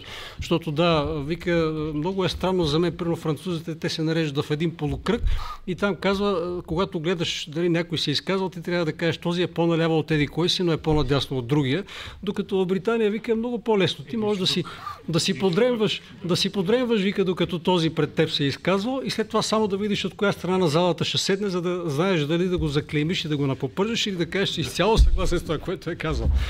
Та просто ние сме устроени по такъв начин. И за това, когато искате да вземете гласове, национализма е нещо, на което откликва абсолютно всяко човешко същество. Не знам дали си спомняте репортажите от изборите в Турция, но там основното, за което говореха хората, беше, нали, че Турция е велика, за Османската империя говореха и какво ли не. Това беше, нали, един от базовите компоненти на риториката и на двамата опоненти, между другото.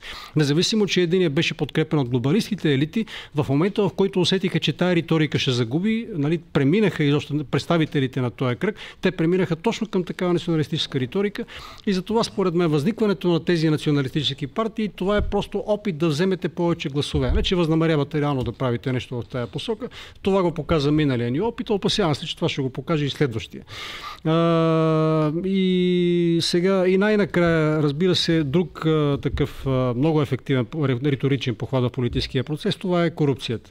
Ами всеки, който дойде с етикета ще се борим с корупцията, е такъв, който може да събере гласове. Нали, така дойдоха Продължаваме промяна, така дойдоха и тези преди тях. Ако си спомняте, Асен Василев говореше колко мостове над Дунав щял да построи, мисля, че беше двуцифрово число или нещо такова за една година.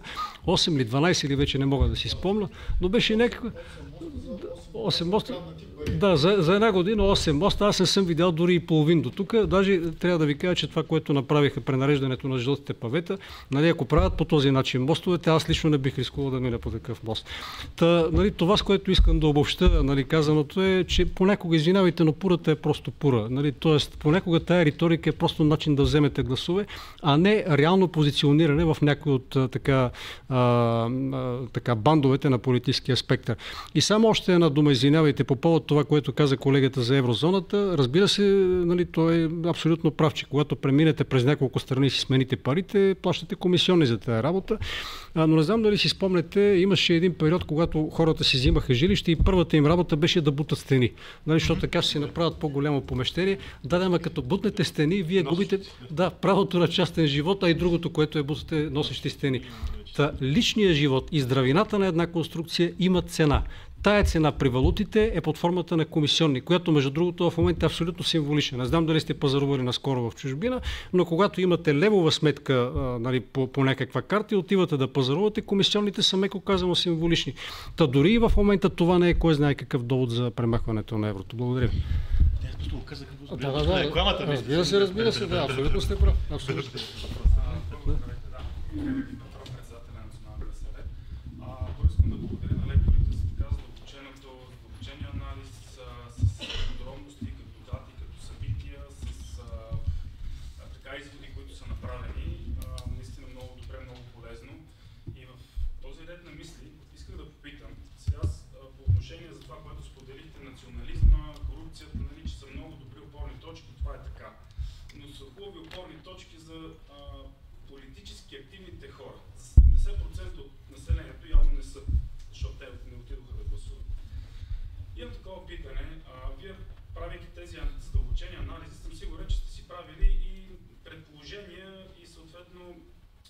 Какво се очаква да стане след 2, 5, 10 години, какви са тенденциите.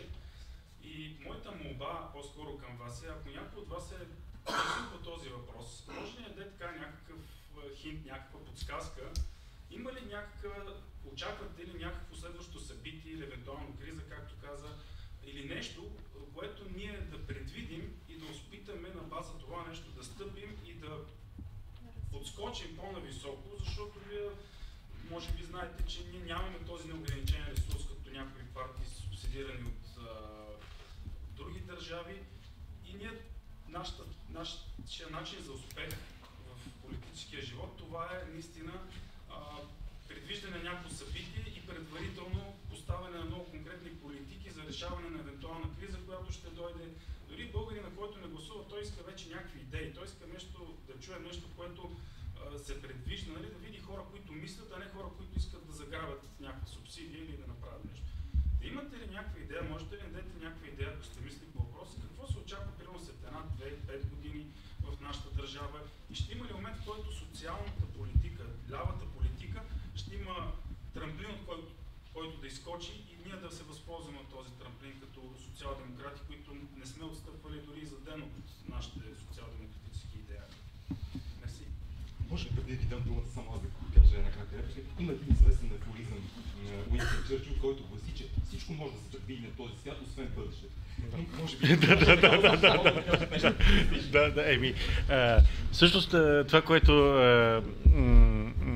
вие предлагате, е нещо, на което българските парламентарно представени партии очевидно не са в състояние да направят, защото вследствие на всичките тези събития, предсрочни избори и така нататък от последните години, стигнахме до нещо, което между малцина си дадоха сметка от анализаторите, че за първи път изобщо хоризонта, свързан с 4 годишни мандати, изчезна от риториката.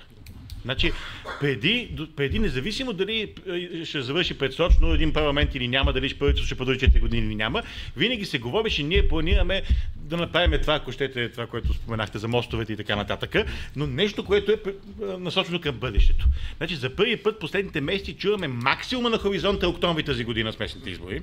Значи, дори вече няма стремеж да се твърди, че ние планираме, прогнозираме, смятаме да направим, ако участваме в правителство и прочее, нещо, което е по-нататък. Тоест, ние стигаме вече до един нов етап в самозатварянето на политическата класа, самозатварянето, в което тя дори не си дава труда да претендира, че нещо ще прави за хората, а вече съвсем открито обяснява на българските граждани, че търси варианти, в които да спаси себе си. Защото това чуваме напоследък почти открито да се казва. Значи, рядко мога да чуеш не само от записи, но и в интервюта, говоря за интервюта и от парламентарната трибуна, изявление от типа на това. За нас е много важно да направим правителство, защото ще се представим по-зле на следващите избори. Това е аргумент. Това е аргумент. За това да го направим, да не станем по-зле. Или по-добре е така, защото в противен случай ще настъпи нещо лошо за нас. Вече сме на такава, дори на риторическо ниво сме се отказали от всякакво твърдение, че ще направим правителство, за да направим живота ви по-добър. Значи това правителство, което сега се готви, ако бъде избрано, ще бъде първото, за което никой в момента не може да ви каже какво смята да прави. Никой. В смисъл, всички предишни може да лъжат, но поне твърдят, заявяват, излизат с някаква претенция. Сега ние правиме коалицията и тези коалиция свърши 1, 2, 3, 15. Да. Сега за първи път никой дори не си дава труда да ти обясни какво има намерение да свърши. Въпросът за политически неактивните хора, които поставяте изключително съществени, това е една част от тях ми се струва, че много трудно, ако изобщо е възможно, могат да бъдат върнати в политическия процес, имам предвид като участници, защото те са вече изцяло от извън комуникационните канали на българското общество, на българската политика. Маргинализирани са в този смисъл, в който вече стигаме до там, че ние самите почваме да познаваме хора, които не знаят, че, да кажем, след няколко дни ще има избори. Не само няма да гласуват, дори не знаят за това, защото и това не са хора, които са отчелници затворени в някакво място, а хора, които си общуват с други подобни хора и съответно са извън тези среди. Значи, винаги е важно човек да се опитва да намери инициативата, не да реагира на събитията, защото реакцията на събитията обикновено поставя онзи, който е направил събитието в по-благоприятната позиция, да знае как точно се развие. И търсенето на теми в това отношение, които ще бъдат централни, все пак смятам, че точно социалните теми няма как да не станат централни, дори не за друго, ами защото тези, които водещите, така да кажем, партии в България, наближават онзи ръб, в който дори са склонни да забравят, да пропуснат и така нататък фундаментални неща, включително ако щете тази история с бюджета в момента и неговото удължаване. Са склонни да го забравят дори, просто в суматоката. И при този разпад на парламентарния процес, в който до сега винаги се смятало, че някакви неща ще трябва да ги правиш, нали, който и да си на власт, това нещо наближава, според мен, вече наближаваме едно ново дъно в България в следващите месеци, може би години, което вече ще превърне тези въпроси в много жизнено важни в най-буквалния смисъл на думата жизнено за голяма част от българските граждани, отколкото бяха до сега. Тоест, сваряването на жабата, така да се каже, стигна до един момент, в който изведнъж температурата толкова рязко се вдигва, че дори по сварената жаба ще почне да го усеща. Заповядайте.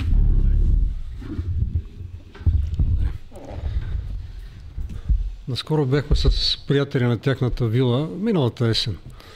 И съпругата на един приятел му предлага ябълка. Пита, искаш ли ябълка? Той вика, не ми се занимава. Нали, седнали сме там, играем карти. Те казвам, аз ще ти обеля и ще ти я нарежа. Нали трябва да го дъвча. Не му се занимавам, човек. Значи, вижте, същото нещо има в момента с политическата култура. Нали, има една много хубава наша фраза, ако искаш да развалиш един човек, направи го за една година падарин. Ами ние на практика от 30 години правим все повече и повече хора падари. Защото независимо дали участват или не участват хората в политическия процес, нали, се вижда, че влака си върви горе-долу на там, на където отива трябва да сте. Няма отклонение, вляво или вдясно. Нали, на моменти хора се показват през прозореца, но влака в общи линии си отива в същата посока, там до последната гара, до която е тръгнал. Емблематично, между другото, за този процес е участието на хората в различни инициативи. Не знам дали сте присъствали на похода за мир, който проведахме. Значи, там ми направи впечатление, че когато вървяхме по булевард Витоша и имаше едни хора, които седяха и, нали, пият кафе, говорят си, седат си отстрани. Похода минава покрай тях. Нали? Някои от тях ръкопляскат, други дигат палци, но след това разговорът продължава и пиенето на кафе. Ако ги питате тези хора, добре, вие за или против тази инициатива, аз съм сигурен, че 9 от 10 ще кажат, разбира се, че ние сме за запазване на мира. Но ако ги питат защо не участват, отговорът ще бъде същия. Нали трябва да го дъвчи. Всъщност това е големият проблем. Че винаги, когато имате една такава хиперлиберална система, Тя в крайна сметка е единственият начин да се промени, когато се изроди в своя пълен антипод. Матиас Десме, между другото, има една страхотна книга "Психология на тоталитаризма" и той точно това показва съвсем нагледно. Нали? Как едни общества, в които се наслагват точно такива проблеми и разбира се установява една обща среда, една обща нагласа на една повсеместна политическа ленност, в крайна сметка се израждат в едни тоталитарни общества. В тези общества идва здравата ръка, която започва да кара хората да оценяват какво са изгубили. Те не могат да оценят какво са притежавали, свободата да имат политическо изразяване, докато не изгубят това изразяване. Нали, това е процес, който сме наблюдали много пъти в историята и се опасявам, че ще стане свидетели точно на такова нещо. Между другото, самите хора го искат. Гледах една анкета, съвсем наскоро в Белгия беше проведена, около 52 или 54, ще ви излъжа колко, но над 50% бяха хора, които искат по-здрава ръка. Не някой да си играе на демокрация, а някой, който да вкара нещата в ред. Това го видяхме и в България. Ако си спомняте Бойко Борисов, когато дойде на власт, огромна част от българите го харесваха, защото изглеждаше като човек с твърда ръка, човек, който говори, разбира се, бавно. Българин обича да му говориш бавно, защото той възприема относително трудно. И неговото говорене беше много така охотно възприето от българите, но точно това, което го издигна, което го изтика на преден план, беше представянето му, брандирането му като човек с твърда ръка. Подсъзнателно в нашето общество, за съжаление, има точно на такава нагласа. Има нужда от човек с твърда ръка и се опасявам, че когато говорим за прогнозата за следващите или последващите политически цикли, това ще бъде именно установяването на някаква партия, нали, такава вождистка, следваща вождистка партия, която няма да си играе кой знае колко на демокрация и всъщност това е единственият начин да мотивирате хората да се върнат обратно към етапа на политическа култура. Според мен, нали, в политически план това е, което може да очакваме. Благодаря ви. Аз искам да задам, Иво Марков се казвам, един въпрос, той може и да е риторичен, но и към двамата лектори. Хубаво, че засегнахме темата за бъдещето, защото в крайна сметка тук се опитваме да намерим и основната тема е левицата след утрешния ден. Имаше един такъв филм, The Day After Tomorrow, един апокалиптичен американски филм. В крайна сметка след утрешния ден, след тая огромна криза на левицата в България и в Европа, какъв е деня след утрешния ден. И като става въпрос за бъдещето, ако дневният ред, новия дневен ред така измества класическото разделение, изобщо автентичността на лявото и дясното, защото то, в крайна сметка, класическото разделение е основано на разделението капитал-наемен труд. Дали виждате в бъдещето и това е, дали е шанс за левицата, защото в бъдеще ще се получи едно ново разделение и новото разделение е по линията на изкуствения интелект, наемен труд. Много изследователи, да не говорим за футуролози, предричат около 70% отпадане на професии в света. Това, лявото е свързано с социална защита, лявото е свързано с защита на социалната справедливост. Дали това не е новата борба на левицата за социална защита и за социална справедливост? Защото хората, оставяйки без работа, без професионални възможности, ще се получи огромен социален проблем. Да, знаем за основния базов доход, който се обсъжда и така нататък, който да се получава още от раждането. Безусловен. Безусловен. Извинете ме за грешката. Но как виждате тая посока? И в разделението ляво-дясно, как виждате изобщо това бъдеще, което ни предстои съвсем скоро? И как виждате ролята на левицата, дали би могла в този дискурс да бъде сила, която да поеме една нова социална роля?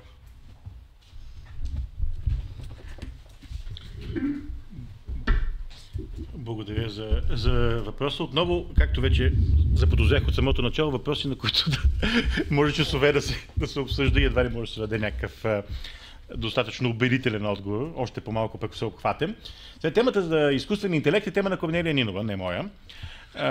Тя, нали, пише статии, пише позиции, в смисъл активно се включва в борбата с изкуствен интелект, докато той напредва все повече и повече. Последното, което четох от ChatGPT, беше много хубаво, вече на български език, много хубаво стихотворение за оставката на Гешев. Написано, нали, изкуствен интелект. Вече напредък е много осезаем. Мисля, вече се отива на... Това е, което ние българите решаваме да го използваме. В смисъл, всеки да напиши стихотворение за оставката на Гешев и то ти пише. Това, което те интересува. Мисля, това е начинът, по който го възприемаме. Това са теми, които, между другото, ние струваме се като общество, не сме достатъчна степен готови да обсъждаме, защото те ни се струват като някаква такава екзотика, нещо, което може да бъде любопитно за такива, като двуглаво теле, което се е родило и такъв тип новини, а теми, които наистина трябва да бъдат в дневния ред. Значи това, което съвсем накратко по това, което ме питате, отново ще повторя предишната си забележка за излишното население, което не би трябвало да бъде допускано от който и да било левица, в който и да било момент. Да, изкуственият интелект вероятно ще породи край на много професии, да ограничаване много на заетите в тях, но още от Карл Маркс е известно, че най-важната ценност в бъдещето трябва да бъде свободното време. И в този смисъл, може би не би трябвало единствената грижа да има съвпадение между работната сила и работните места като бройка, т.е. да се чудим какво ще правим, ако случайно има повече работна сила, отколкото са наличните работни места, а по-скоро да се мисли как да бъде структурирано обществото, така че, повтарям, хората в него, гражданите, индивидите, да имат някакво достойно съществуване с или без изкуствен интелект. Разбира се, това е много абстрактен, много общ отговор, но отново опира до това, може ли да има излишни хора или не бива да има излишни хора. Защото в сегашните глобализационни процеси ние струваме се вървим наистина към проблема си не толкова с смазаното от експлоатация население, колкото с все повече с излишното население.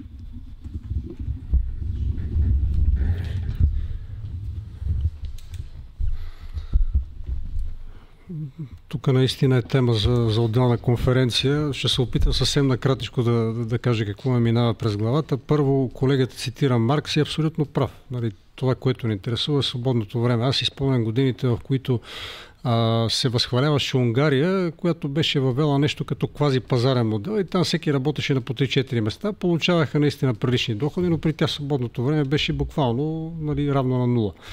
Аз не разбирах кое е по-добрето да живееш по този начин, защото от сутрин до вечер буквално работиш, нямаш кога да почиваш, нямаш кога да четеш книга. Нали, единственото, което се занимаваш е буквално като хамстер да тичаш в кръгчето и то се върти все по-бързо, колкото по-бързо тичаш.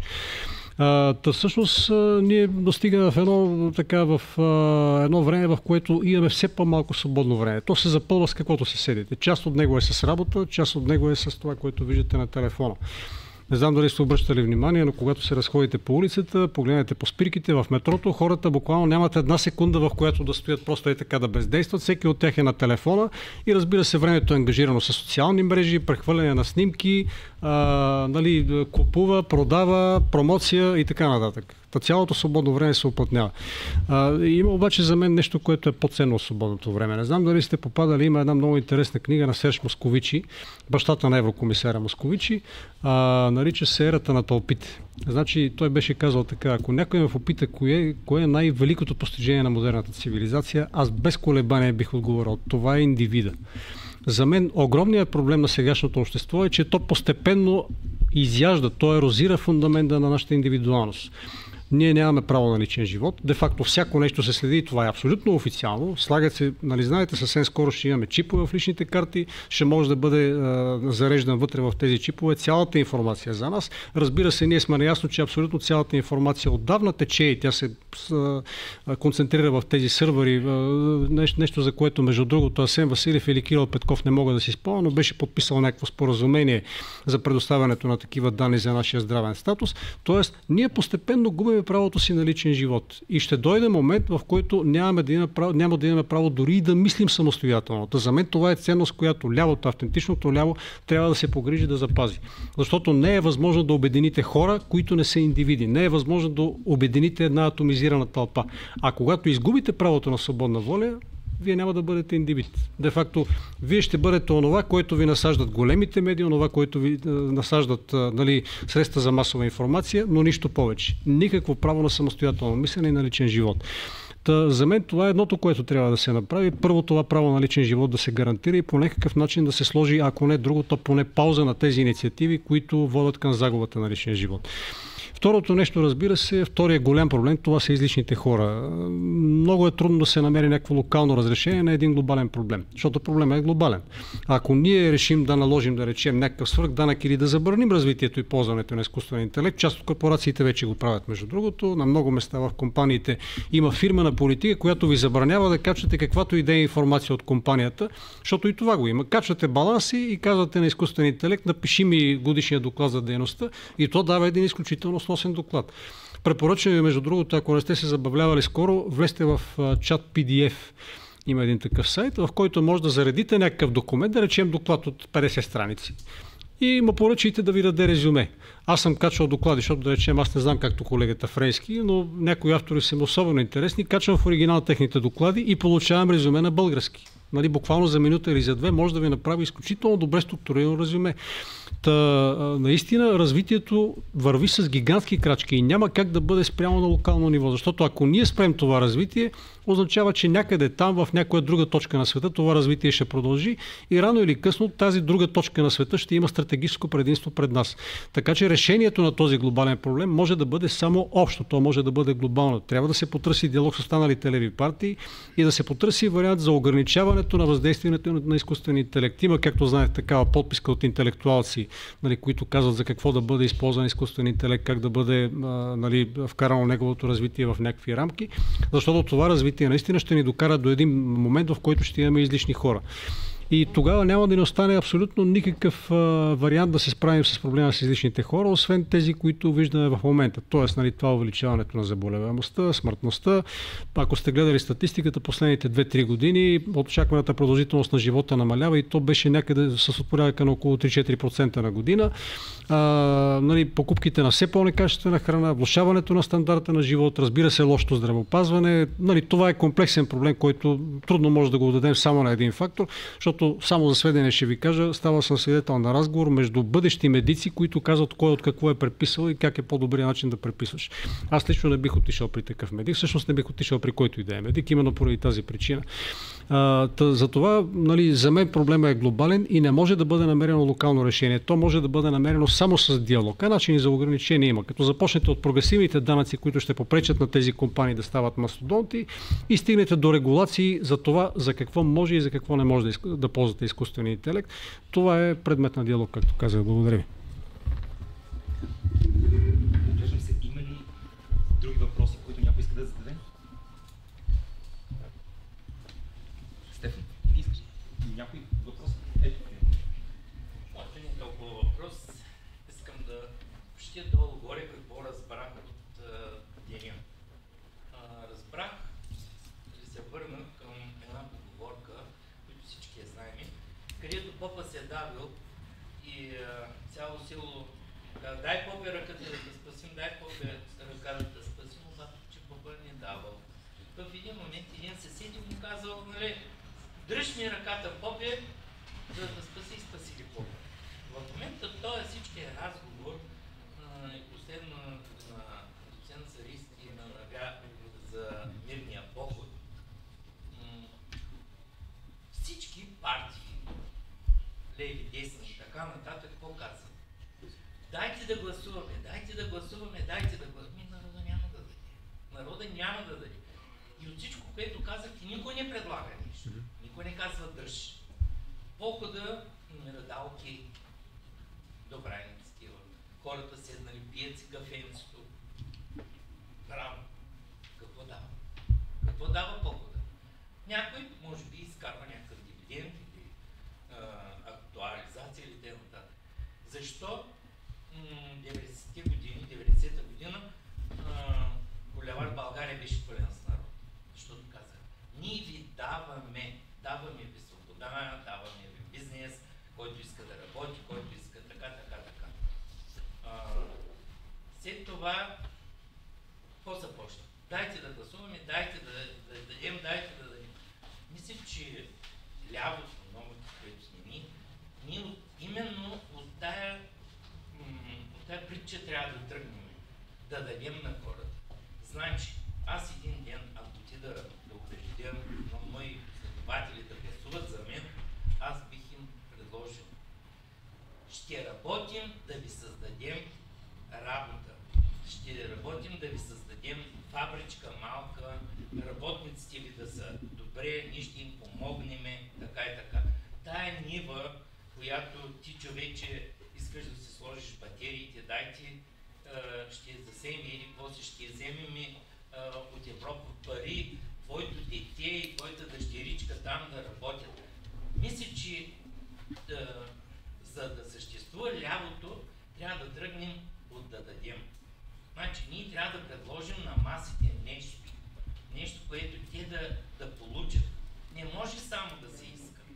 Да, ще ни дигат пръстчи, ще ни махат, ще ни ръкопляскат, но този човек нищо. Имах една такава ситуация, имах един студент, който беше социално слабичек, така. В един момент влезе в партия ГЕРБ, направиха го заместник по строителство, който не разбираше от строителство, стана депутат и така нататък. И веднъж му написвам, в социалните мрежи отрицателен, който е: те баш не очаквах, така. И аз тогава му казах: ти, като станах кмет, дойде ли да ме поканиш едно кафе да пием и да кажеш как върви работата? Откъде да се пази? Ти се занимаваш с този сектор си. Ти, като стана депутат, дойде ли в моето семейство да кажеш: ти имаш 3 деца, дай с какво мога да помогна и тъй? Ще ти кажа, викам. От ДПС отидоха в всяко едно семейство и казаха: имаш дете, което става на 18 години. Има една програма и ни черви там да гледаш, имаш 2 крави, дай ще заградим, ще гледаш черви и това. Другия, имаш нивичка, ще направим една програма да ти дадем да... Значи, за това този електорат си е твърд. Не, че защото религия или защото умеят по някакъв начин да... Има мъжете, ще така в Родопите. Кой знае какво не им дава. Има една джемия им направиха, една пътче им направиха и те са доволни хора. Там не отива да кажат: дай, елате да гласувате за нас, елате, дайте. Мисля, че лявата политика трябва да обърне този фокус. Дори, както споменахте преди малко, правителство за 6 месеца, за 3 месеца. А преди, много от нас тук, знаем как беше. Тая петилетка и в следващата петилетка това народът беше сигурен, беше спокоен.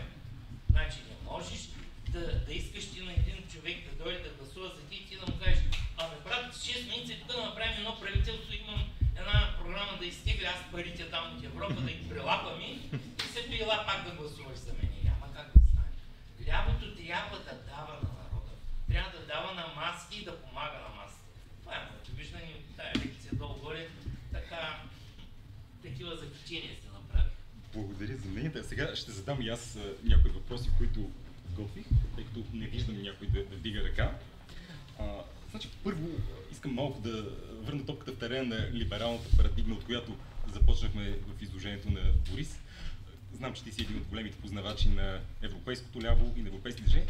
В Европа вече от доста време насам е актуална темата за кризата на демократичния капитализъм, както те го наричат. Дори на български език бе издадена книгата на немски изследовател Волган Штрейк. Можем ли да очакваме, че тези очевидни противоречия между капитализма и задълбочаващото се неравенство ще доведат до един подем на лявото и левите движения в Европа и до някаква пукнатина в сега съществуващата система и сега съществуващото политическо статукво? Не може да очакваме. Не може да очакваме. Всъщност, буквално с някои изречения е казано, връзката между демокрацията и капитализма се създава в началото на модерността, когато демокрацията е необходима на капитализма, а необходима, за да може да отпаднат привилегиите, характерни за едно съсловно общество. За да може да се разширят така максимално възможностите, които съществуват пред свободната икономическа дейност на тези индивиди. Оттам капитализма и демокрацията тръгват заедно, ръка за ръка. След което обаче в последните десетилетия тази връзка все повече и повече изтънява и вече на път окончателно да бъде взривена, просто защото капитализма няма нужда от демокрацията вече. Защото демокрацията само пречи. Демокрацията създава някакви излишни настроения, опозиции, усложнява процеса, решения, които не винаги са в полза на капитализма, разглеждан в широкия глобален смисъл на думата. И съответно този брак по сметка възникнал преди 200-250 години, върви към своя край. Лявото да може да се възползва по принцип би трябвало, но сегашната практика показва, че не се възползва точно то. Ту се възползва фашизма от това, то нещо друго. Но не точно лявото, просто защото не може да прецени своето място в тази ситуация, а би трябвало. Значи, липсата на ясен поглед в лявото и европейското, в това число какви точно проблеми трябва да решава, е ключово. Защото един от проблемите пред нас изобщо като човечество, ако щете, не е само какви да бъдат решенията, а част от това, което стои пред нас е да разберем всъщност какви са проблемите.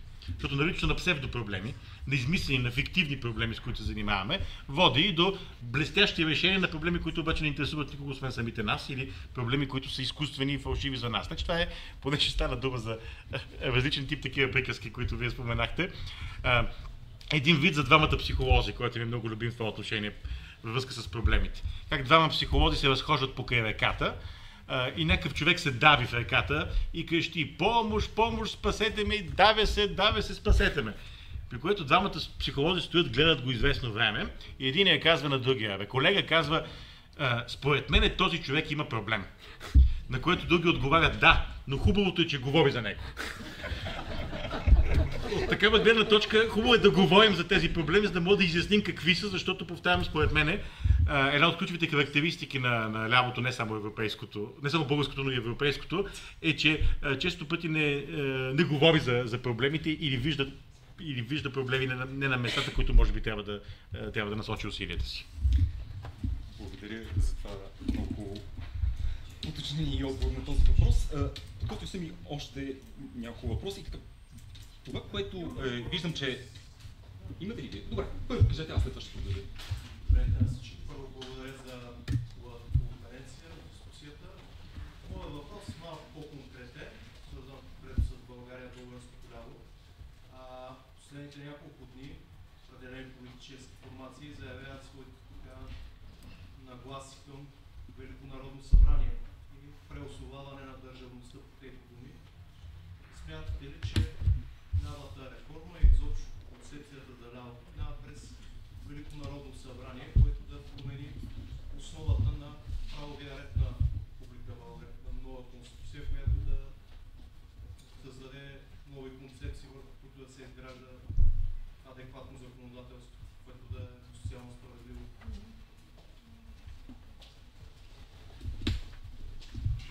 Това ли е въпросът? Да.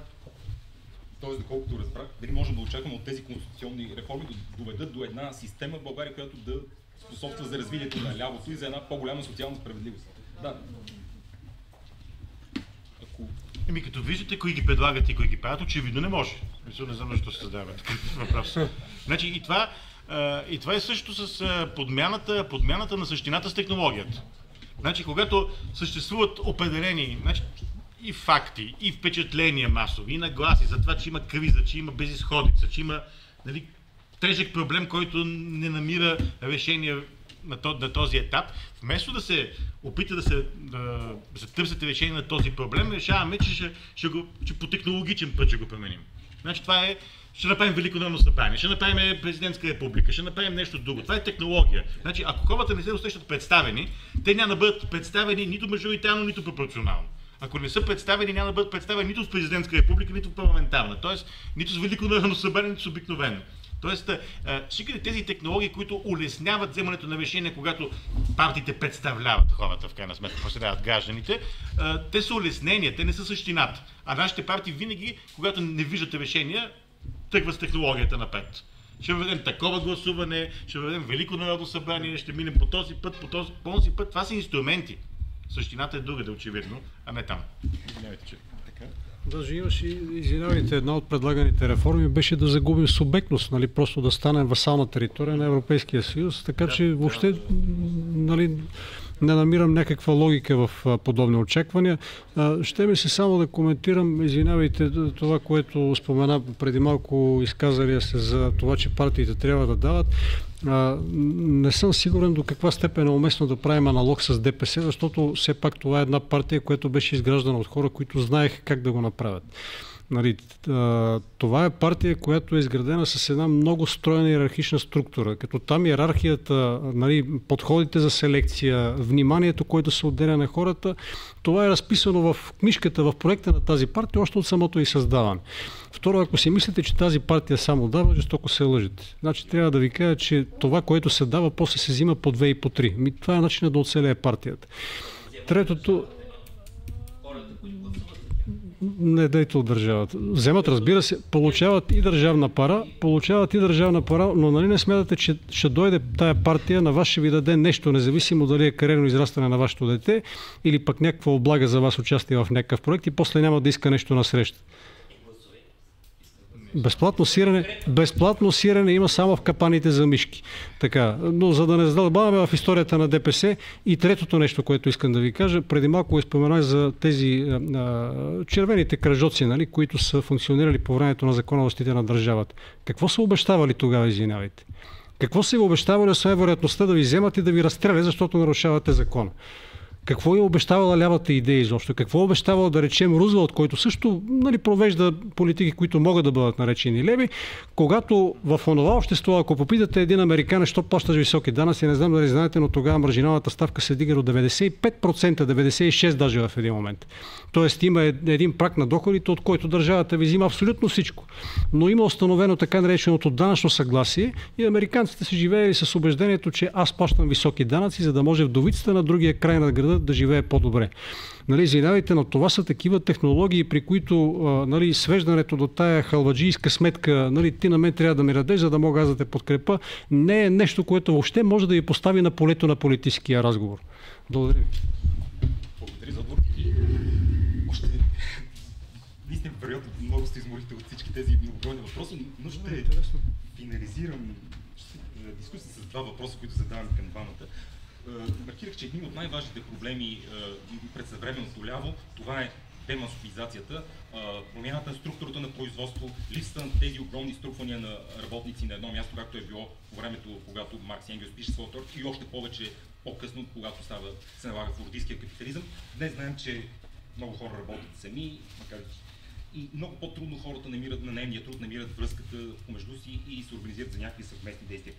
Имате ли някакво виждане, идея за решаване на този феномен и т.е. как да намерим пътя към солидарността в тези променени условия в икономиката и структурата на производство? И втория въпрос, който волно или неволно мисля, че трябва да засегнем, това е, тук вече стана дума, че социализъм в една страна трудно се гради, но историята показва, че по принцип социализъм в една отделно взета страна може и да бъде построен, ако тя е... Ако тя е 22 милиона квадратни километра. Да. Ако е 111 хиляди, няма да стане. Точно така. Но именно това. В момента вероятно няма да има скоро една отделно взета страна, която да строи социализъм, но има една тенденция към създаване на макрорегиони. И това, което аз искам да видим, дали тенденцията към създаване на многополюсен свят, на макрорегиони, няма да даде нов импулс за развитието на левите партии и движения и за една конкуренция между отделните макрорегиони, една конкуренция на модели, на привлекателност, на организация на обществото и грижа за човека. Може би знаем, че в завършилата студена война през 1979 година това бе много ключов елемент, който ще осигури по-добър стандарт на живот, който ще представи една по-привлекателна картина пред света за своя модел. Съм благодарен да чуя нещо.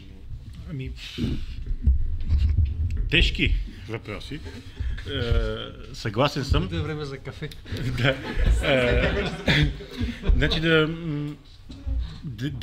демасовизацията на производство, съответно загубата на солидарност, е свързана с едни технологични процеси, в които може би трябва да се търси самото решение. Технологични процеси, свързани с възможността, както се казва, да компютър да бъде твоето въведение на труда. Което пък означава, че и с това въведение на труда пък има и възможност за свързаност с други хора, които не си физически в една стая или в едно хале или така нататък, но това изисква организация и тя като самоорганизация не може да стане. Изисква наистина политически сили, които да могат да насърчат този процес, защото от само себе си много трудно може да възникне на организация на хора, които, повтарям, не са физически заедно. Сега за макрорегионите по принцип да. Ако всичко това се случи, значи първото условие е формирането на макрорегиони в конкуренция по света в един многополюсен свят, ако това стане без война, ще е чудесно. Защото ако стане с война, по-добре за сега да не мислим как точно лявото ще се оправи после с това. Но дори да допуснем, че стане, наистина в това се съдържат предпоставки за нов тип развитие, включително на социални и леви ценности и политики, съдържат се предпоставки при положение, че знаем кои са регионите. Защото поне в настоящата ситуация, в процесите, които текат в момента, аз не мога да ви кажа България в кой макрорегион я намираме. Със сигурност. В смисъл, за да мога да кажем, този макрорегион, ако се изиграе добре картите, казвам, извинявайте грубо, ще постигне това и ние бихме могли нещо такова. Значи, аз от доста време насам имам чувство, че България е буфер, а не толкова част от макрорегион. Бидейки буфер, има по-малко шансове, отколкото евентуалните макрорегиони, ако и да възникнат по мирен начин и се стигне до тази ситуация на здравословна конкуренция, която да ги развива. Само две думи от мен. Благодаря. Само две думи от мен. Значи, първо, наистина сме свидетели на разделянето на света на макрорегиони, но ако се опитаме да намерим паралел между някогашните региони, т.е. спускането на желязна завеса, както беше дефинирал Чърчил, нали, ще се подведем, меко казвам.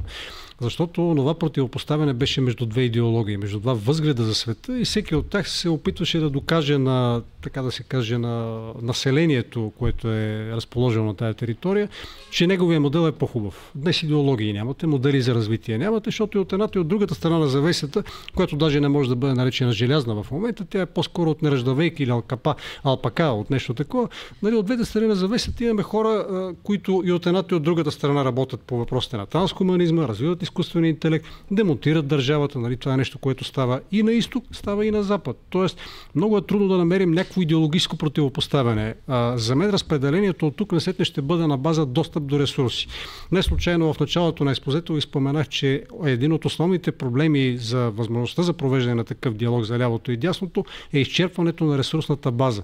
Вие как си представяте да продължаваме да работим както до сега, защото ако си спомнете, Германия внасяше, да речем, суровини, от нас внасяха някакви полуфабрикати, произвеждаха продукти с висока добавена стойност, изнасяха нали, стоки, от което реализираха добри печалби, внасяха се пари в хазната и от тези пари, да речем, България беше нетен получател на европейски средства, обаче този модел умря. Не знам дали сте гледали търговския баланс на Европейския съюз, но миналата година имаме някъде около половин трилион дефицит. Това е именно заради преустановяването на работа на този модел. От тук насетне ще имаме капсуловане на икономики, които ще имат добре осигурена ресурсна база и те ще започнат да изграждат своя собствена производствена база. Ето в момента, да речем, ако гледате iPod и това, което се произвежда в тюменските работилници, ще видите, че тюменското производство е дори по-добро, само че на много по-ниска цена. Наскоро гледах реклама на такива прахосмокачки, които са от тези роботи и трябва да ви кажа, че по нищо не отстъпват на западните модели, дори в някои отношения ги превъзхождат. Да речем, западният модел може да преодолее препятствие от 1 см, тюменския преодолева 2. Тоест в момента сме свидетели на изграждането на такава производствена база и това е нещо, което ще може да си позволите, ако имате достъп до ресурса, ама ако нямате такъв достъп, просто няма как да го направите. И един от големите проблеми е в момента Китай. Защото независимо от това къде се разположени определените ресурси, преработката на огромната част от суровините, в това число и зеления преход, за който говорим, е именно в Китай. Няма да може буквално Западна Европа или Запада като цяло да кихне без разрешението на китайския президент. И всъщност разпределянето на света на такива зони на влияние означава не друго, а изтласкване на хегемонията и на способностите за упражняване на някакво въздействие върху икономическите процеси, глобалните икономически процеси, именно в онази част на света. Затова според мен, нали, сегашното разделение и обособяването на България като буферна територия, тук съм абсолютно съгласен с колегата, ние нямаме някакъв избор в това къде да отидем, в чия в чия сфера на влияние. Нашата роля винаги е била след началото на прехода на буферна територия и от тук насетне въпросът ще бъде дали ще се умеем да изиграем по някакъв по-добър начин лошите карти, които са ни се паднали. Защото ето в момента, да речем, имаме някакви възможности за съвместен бизнес с Турция, но както виждате, ние режем тези възможности. Възможности възможности за запазване на някакви горе добри отношения с Руската федерация, които също бяха преустановени. Тоест, ние в момента не играем дори и добре ролята си на буфер и това, за съжаление, ще го платим именно през доходите, през стандарта на живота и не на последно място, през блокирането на възможността за диалога между лявото и дясното. Както беше казал Буров, демокрация може да има само в една богата държава. Може да има Швейцария с огромните парични потоци, които се изсипват там, може да има в Великобритания заради това, което те изчерпиха от колониите си, но в една бедна държава за каква демокрация може да говорите? От тук насетне за какъв диалог между лявото и дясното. Благодаря. Сега половин час почивка.